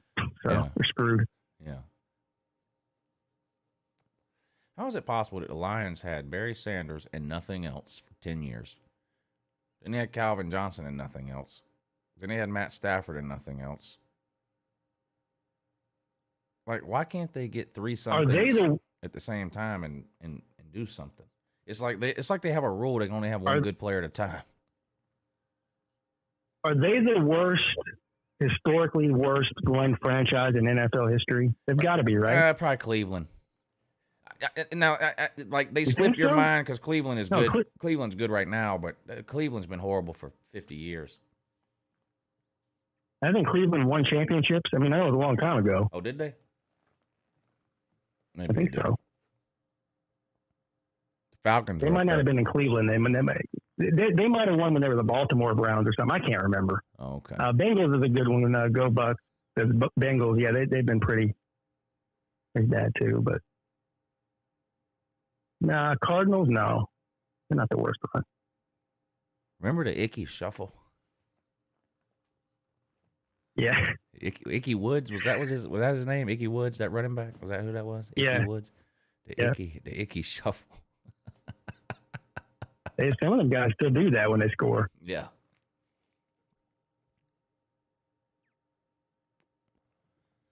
DJ Beathard is Trevor's backup. He's like 40 years old, isn't he? I know he's been around a long time. Who is it? Oh, CJ CJ Beathard. Beat Hard. Yeah. Yeah, that guy. Slim Shady, thank you thank you for the super chat. He says Tampa Bay 20-0, back-to-back champs. Too hard to do. See the Chiefs last year as Exhibit A. Yeah. The only thing I would say about that is they got, I mean, I don't know how they even managed to have everybody come back. They didn't lose anybody. Yeah. And also the division that they play in is terrible right now. Atlanta, Carolina, and New Orleans. New Orleans isn't going to be very good this year, I don't think. They named Jameis Winston as a starter. So I don't know they're what's gonna going win. on. Quarterback situation around the league. Some of these teams are in dire circumstances. As far as the quarterback goes, anyway. I mean, the Tampa Bay can win that division this year with their eyes closed. So it's just a matter of them, how they're going to do in the playoffs, basically. Yeah. So it's possible, Right. but you're right. It's hard to win back-to-back Super Bowls for anybody, even Tom Brady. I think he won back-to-back, 15 years ago. Here's the other thing about Tom Yeah, Brady, he and did. I'm not saying it's going to happen this year, but look at Drew Brees last year. There's no slow decline when you're 45. You just wake up one day and you're not good anymore. I'm not saying that's happening this year to Tom Brady. That's not what I'm saying at all, but that's what's going to happen at some point. Either that or he walks away at the end of a season or something, but there's not going to be a slow decline. Tom Brady's going to show up one day and not be able to complete a pass. That's just going to happen if he stays in the league long enough. Yeah. I Same watched thing that happened to Manning. Yeah, I watched a Monday night Saints game last year. I forget which game it was. Pretty early in the season, and I'm not a Saints fan or ever even really been a Drew Brees fan, but it was sad. I was like, what in the world has happened? It was just like the guy's arm fell off one day. I mean, he couldn't throw the ball. It was just sad. Yeah. Father Time is Now, undefeated. Brees, if you remember back early, when he's still with the San Diego Chargers, and, he got traded to the Saints after he had a surgery on his shoulder. So that might have been part of his decline, is that, he had surgery on that shoulder, and it was a bad injury too. And he just got old and they just gave out on him. But you're right, though. Eventually, doesn't matter how good you are, man. One day you just can't do it anymore. Clint Eastwood, thank you for the super chat. He says, I was at the Bills game, row 6 in the corner of the end zone, and got to see Jake Fromm running in right in front of me. I was stunned. Go Dogs and go Bills. Yeah, Jake Fromm can put it all on the line and score a miraculous running touchdown in a preseason game for the Buffalo Bills that nobody watched. But in the SEC title game on 3rd and 8, he slides after gaining 6 yards. Thanks, Jake.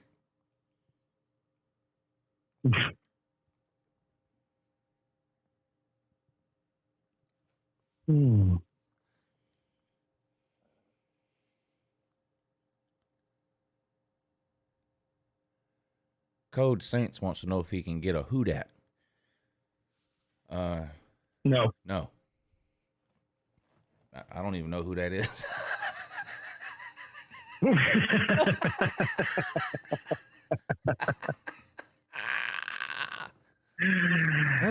Hey, who that can't catch a pass? Hey, do you know who that can't catch a pass? Who? Jamar Chase. Oh, Good God. This is the reason that you can't take a year off and sit out in college. yeah, This guy looks like he's never played football before. right. Damn. Jamar Chase can't. They're talking about he can't. Even the Bengals fans will tell you that. Damn. And he's got his own. He's got his college quarterback throwing him the ball. Or did Joe Burrow play any in the preseason? Because I know he's coming off that injury. So did he even play, Joe Burrow? You know what? I don't know because I don't know. I think so. Yeah. I didn't see any of those Bengals preseason games. Uncle Lou, would you rather have Nick Saban or Dabo as your coach? It depends. If I have to win one game tomorrow, I want Nick Saban. If I have to win a bunch of games over the next 10 years, I want Dabo Swinney because Nick Saban is 95 years old. So yeah. It depends. It's the whole, like, if you're starting an expansion team deal and you get to choose whatever, I want the younger of the two, so I would take, Dabo. There's no bigger Dabo fan than me, but I agree with what you just said. Yeah. If I had to win one game tomorrow, give me Nick Saban. If I've got to win a bunch of games over the next 10 years, give me Dabo Swinney.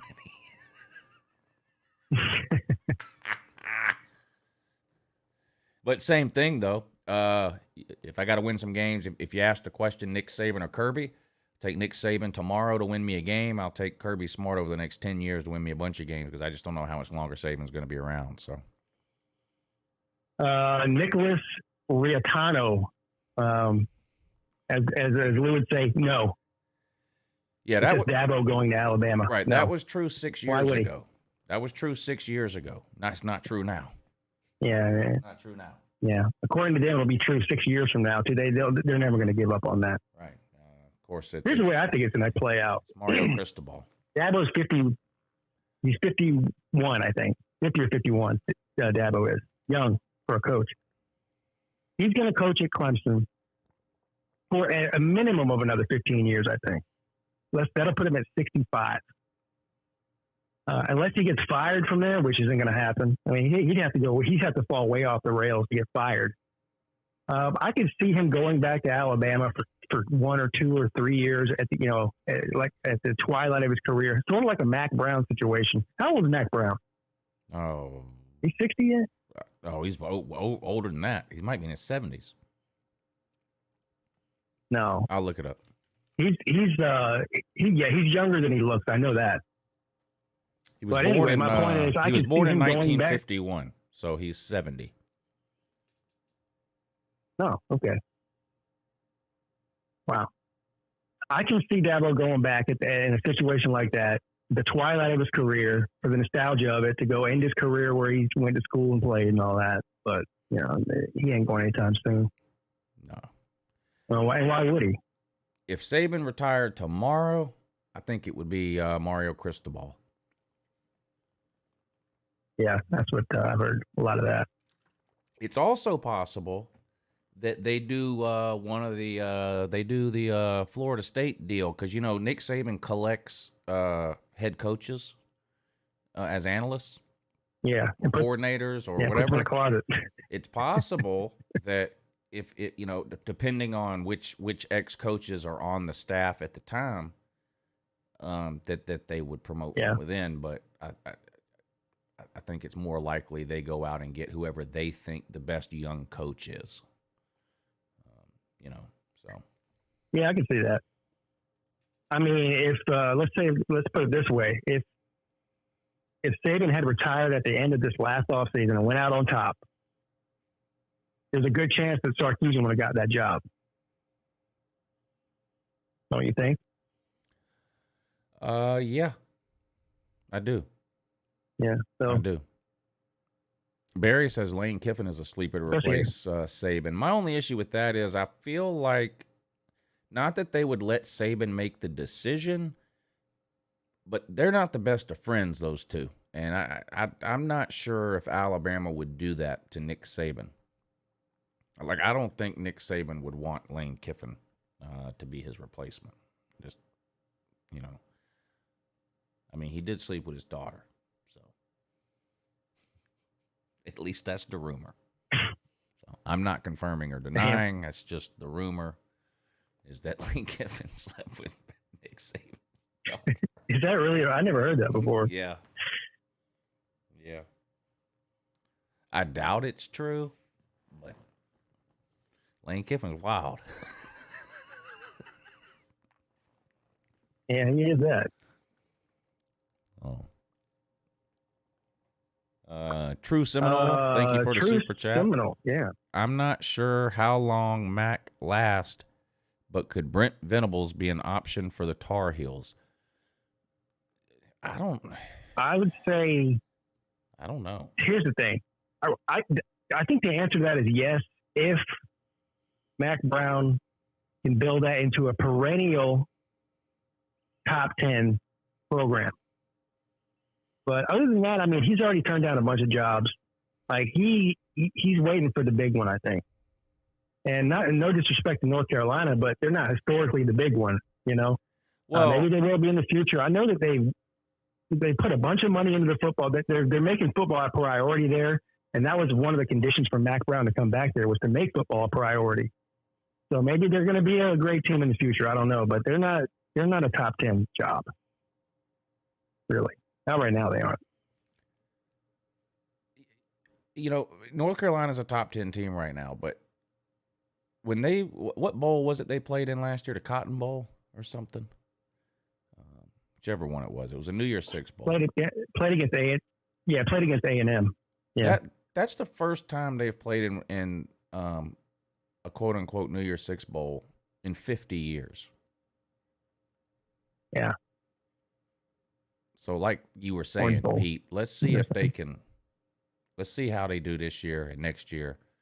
But, yeah, I'm kind of with you. Brent Venables, you know, turns down jobs all the time. Not sure if it's because he's sitting around waiting on the North Carolina job to open, though. Right. Yeah, that's my point. Yeah.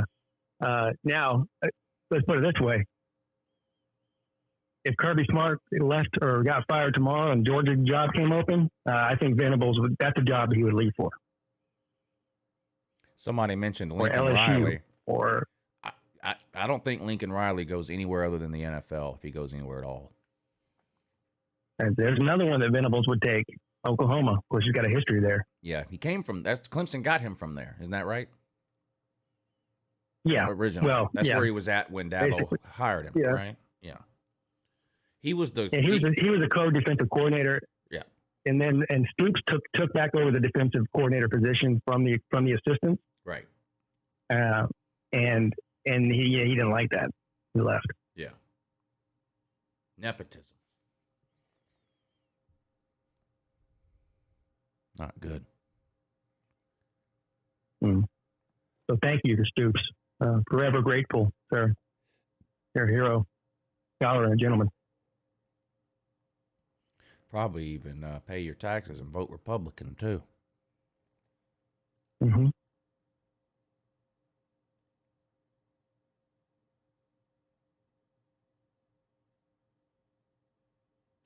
Neo says Mac Brown changed UNC. Nobody's disputing that.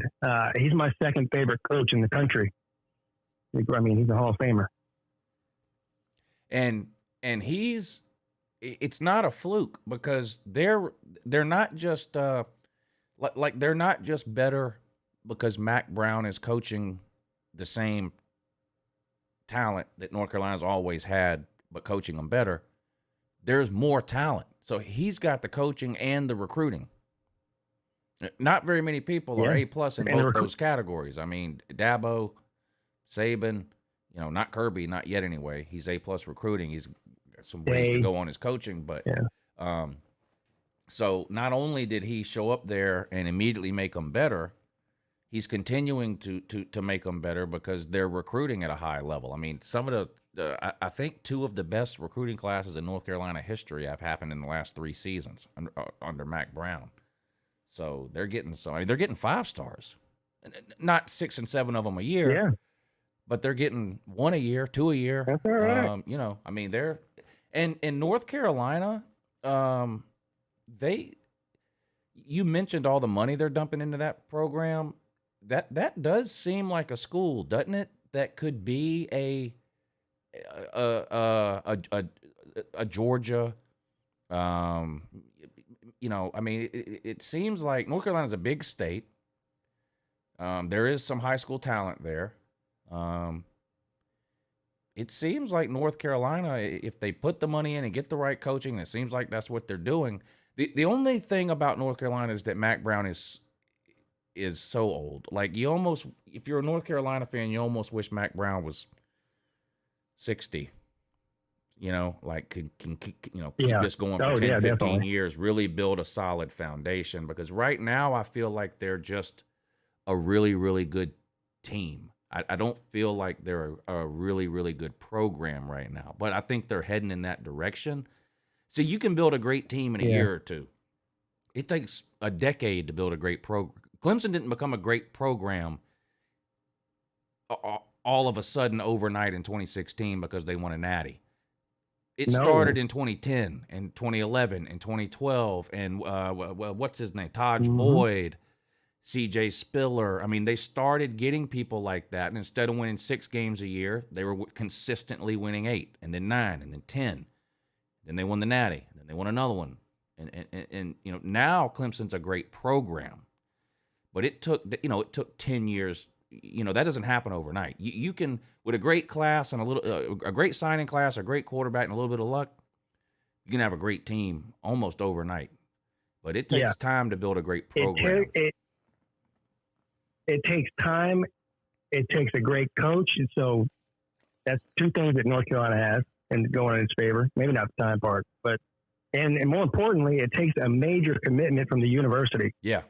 You saw with what they did with their facilities. I mean, Clemson's facilities were shit 10 years ago. Shit. Yeah. They didn't even have an indoor facility at all. So the North Carolina seems to be buying in to football, and they want to. And I think they're going to do some stadium renovations, make that stadium bigger. So they're doing all the right things. And Mac Brown can get them to be a perennial top 10 team, like I said, for the next 5 years. Whoever gets that job next, it'll be a good job to get. But doing the right thing right now. Yeah. Yeah, it definitely seems like the state of North Carolina is a state that could support a top 10 or top 15 football program year in and year out.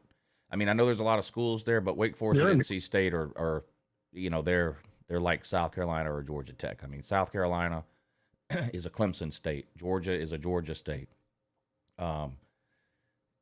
North Carolina could become a North Carolina football state, and they could. It seems like they have, well, like you said, all the right pieces in place.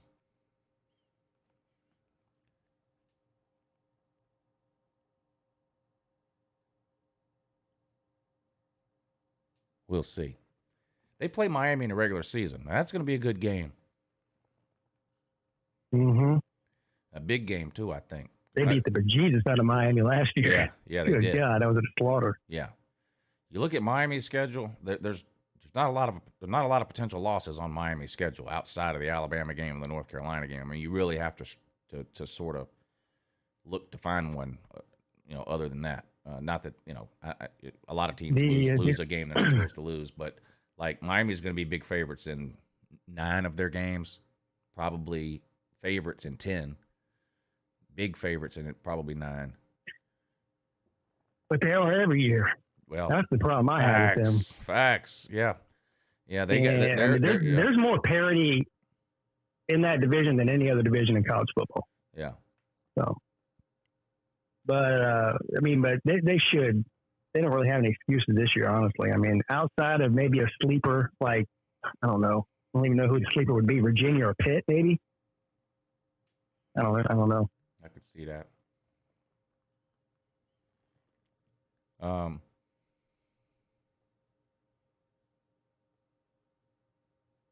I think we covered it all. I think we did. Oh, Can you tell me who the highest super chatter or PayPal guy was tonight, so I can enter them into this thing here? Yes. Before I forget. Yes. Well, Brucus, thank you for the super chat. He says, Shady. best football team in Tennessee is Memphis. That's a fact. I don't think anybody would dispute that right now. Not even the Tennessee man.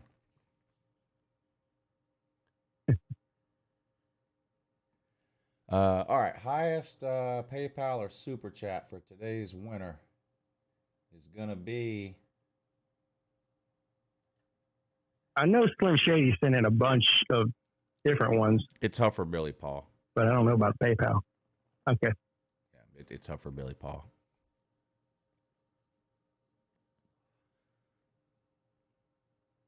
That's 2 entries for him, right. I believe, because I think him and Rhino tied last week. Yep. We got Huffer Billy with 2 entries and Rhino with 1 at this point. Yeah. Yeah. Somebody's going to screw Lou and beat Pete at the end of the season. Some lucky winner. All right, Pete, let's get out of here. This was, man, and we get to do this, we get to do this every Monday for the next 3.5 months. You know, well, really into January, but yeah, it's good to have football to talk about. Isn't it? It really is. I mean, spending 6 months talking about strip clubs and ass eating was fun. Don't get me wrong. But it does feel good to not have to spend 45 minutes a day trying to find something football related to talk about on YouTube. Like there's plenty of stuff now. We're full speed ahead now, so it does feel good. You got both. Oh, and by the way, yeah, this is the 1-year anniversary of the show. We started week 1 of last year. Well, all right. Yep. Well, let me do something for us here. I forgot to mention that. I was going to mention that at the beginning of the show. Just forgot about it. Let's see. What is this? Maybe this will work. I'm trying something on the fly here, so I don't know. We'll see. You know, they said we wouldn't last a year. Did you know that? Do you remember that? And they're always wrong. Yeah. Yeah, they're always wrong, though. Keep it quiet. Oh, happy anniversary, happy anniversary, happy anniversary, happy anniversary. Pour a cheerful toast and fill it, happy anniversary. But be careful you don't spill it, happy anniversary. Oh, happy anniversary, happy anniversary, happy anniversary, happy anniversary. Not as good as the Good Morning song, but still a good one. The Happy Anniversary song, performed by none other than the Flintstones. Yeah. So, happy anniversary to us. It's a great day. And here's to another year of a show about nothing. There you go. All right, everybody. We appreciate y'all tuning in. I'll have my call-in show at 10 p.m. on Tuesday and Thursday night this week. Pete, you have yours on Wednesday and Friday? Mine on Wednesday and Friday, and the first edition of the ACC show with Pete and Sea-Dog tomorrow night at 7 p.m. Oh, yeah. Y'all make sure and check that. I haven't seen Sea-Dog around in a while. Have you talked to him? Is he okay? He's been really sick. Oh, I talked to him today. He's been really sick for like 2 weeks. I don't know if he had the Rona or just. Oh no. I don't know. Okay. But he said he's doing better. So. Okay. Good. Yeah. What time is that tomorrow? 7? 7 o'clock. Yeah. I'll be tuned into that. That's on your channel. Yep. All right. Y'all make sure y'all subscribe to Pigskin Pete. He'll have Sea-Dog on tomorrow for the ACC show at 7 p.m. and then his call-in show Wednesday and Friday at 10 p.m. Now, on Thursday, I believe the Tennessee game comes on at 7:30. I would like to have gone live at 7:30 and done my show for the entirety of the Tennessee game. However, Lou Jr. has soccer practice, and so I probably won't I'll start the show as soon as I can on Thursday, but it's probably going to be closer to 9 o'clock by the time his soccer practice is done and over with and all that kind of stuff. So I will start the show early on Thursday since there's some football games on and Tennessee's playing. And we'll take some phone calls. And I don't know, are we going to get to laugh at Tennessee? I have a feeling not. Well, we could laugh at them, but I don't think it's going to be because they're losing the game. I think they'll handle. I think they'll handle Bowling Green. Bowling Green is terrible. So I'll be on Tuesday at 10, Thursday around 9. Tomorrow morning on the second channel, the morning shoe. UncleLou on LouTube. Thanks to everybody for tuning in tonight.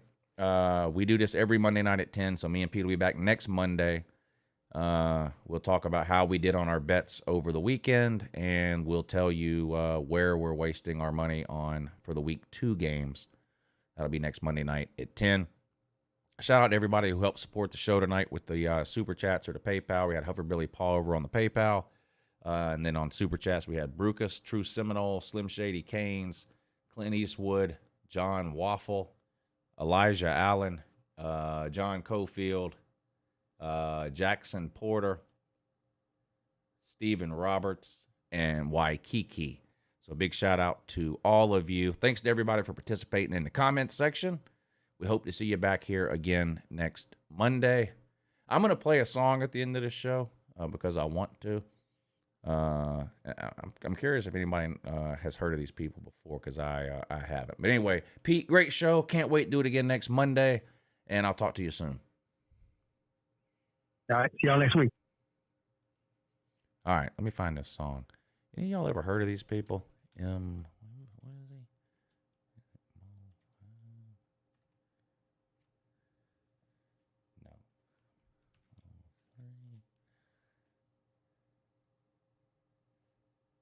Any of y'all ever heard of these people? Oh, hush with that. Any of y'all ever heard of these people?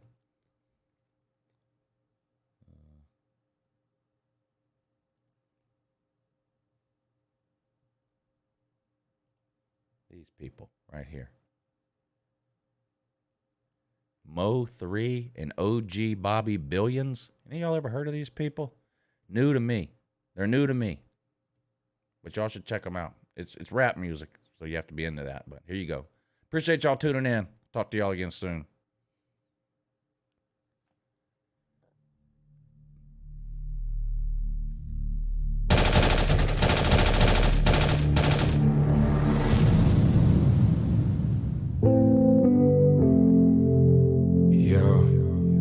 Yeah. They scared to come outside. Tell them boys they better pray. Tell them boys stay out the way. Tell them ain't nobody safe on my mama on my game. We gon' put it in their face. Yeah. They scared to come outside. Niggas know we stepping 90. God know I'm stepping out with later. Until it hurts, it ain't no mercy, that's just how we made it. You heard that church up in my verses, God, this how I'm raised. I told God he gotta forgive me, I'm insane, oh. Get down on my knees when I'm in pain, oh. Tired of the rain on my name. I clean this blood off my Jesus, please. Oh, Jesus, please. Can you feel my needs, yeah? Tired of fucking up, I'm in the streets, yeah. Tryna take the weight that's hurt inside of me. Scared to come outside. God, I need a second chance. Knowing that I love you, but sometimes I do the devil dance. Lost a couple of my partners, so I'm sliding out of whoever in. Drop one of them niggas when I kill them, call the reverend, yeah. Cause no weapon formed against me shall prosper, yeah. God know I'm clutching on this chopper, yeah. Waiting on them boys outside. Scared to come outside. Ooh, yeah. Niggas know we stepping night and day. Niggas know we stepping now and later. Until it hurts, it ain't no mercy, that's just how we made it. You hear the church up in my verses, that's just how we made it. Though I feel cursed, I pray for better days. Seems like yesterday we was catching plays. And it's been hard on me lately, I can't catch a break. I'm losing niggas on the day to day. Every day I pray, only God can take this hate away. Lord knows if I see him, I'm gonna have to spray. You know that same spot I seen him is the spot he lay. I clean his blood on my Jesus, please. Jesus, please, say there's a heaven for a real one. I had to smoke him, even Moses had to kill one. Do it for the bills, I swear this shit is getting ill. They scared to come outside. Ooh, yeah. Niggas know we stepping night and day. Know I'm stepping night and day. Know we stepping now and later. Yeah. First, it ain't no mercy, that's just how we made. You hear that church up in my verses, that's just how we made. Oh, you hear that church up in my burger, that's just how I'm raised. Glock off in my breeches, that's just how I'm came. Keep a 30 on me, nigga, don't get out the way. Yeah. Know I get my preacher on. Yeah, big old Dow's an eagle on. Fly in the eagle, big old shooter, pull up in them Regals on. Drop out none of my people, this that gang. I put them demons on you. Pussy nigga not equal, we told heaters. I got that ether on. They didn't believe I'm the people choice. They didn't believe in us. Run down on you in them Adidas. They scared to come outside.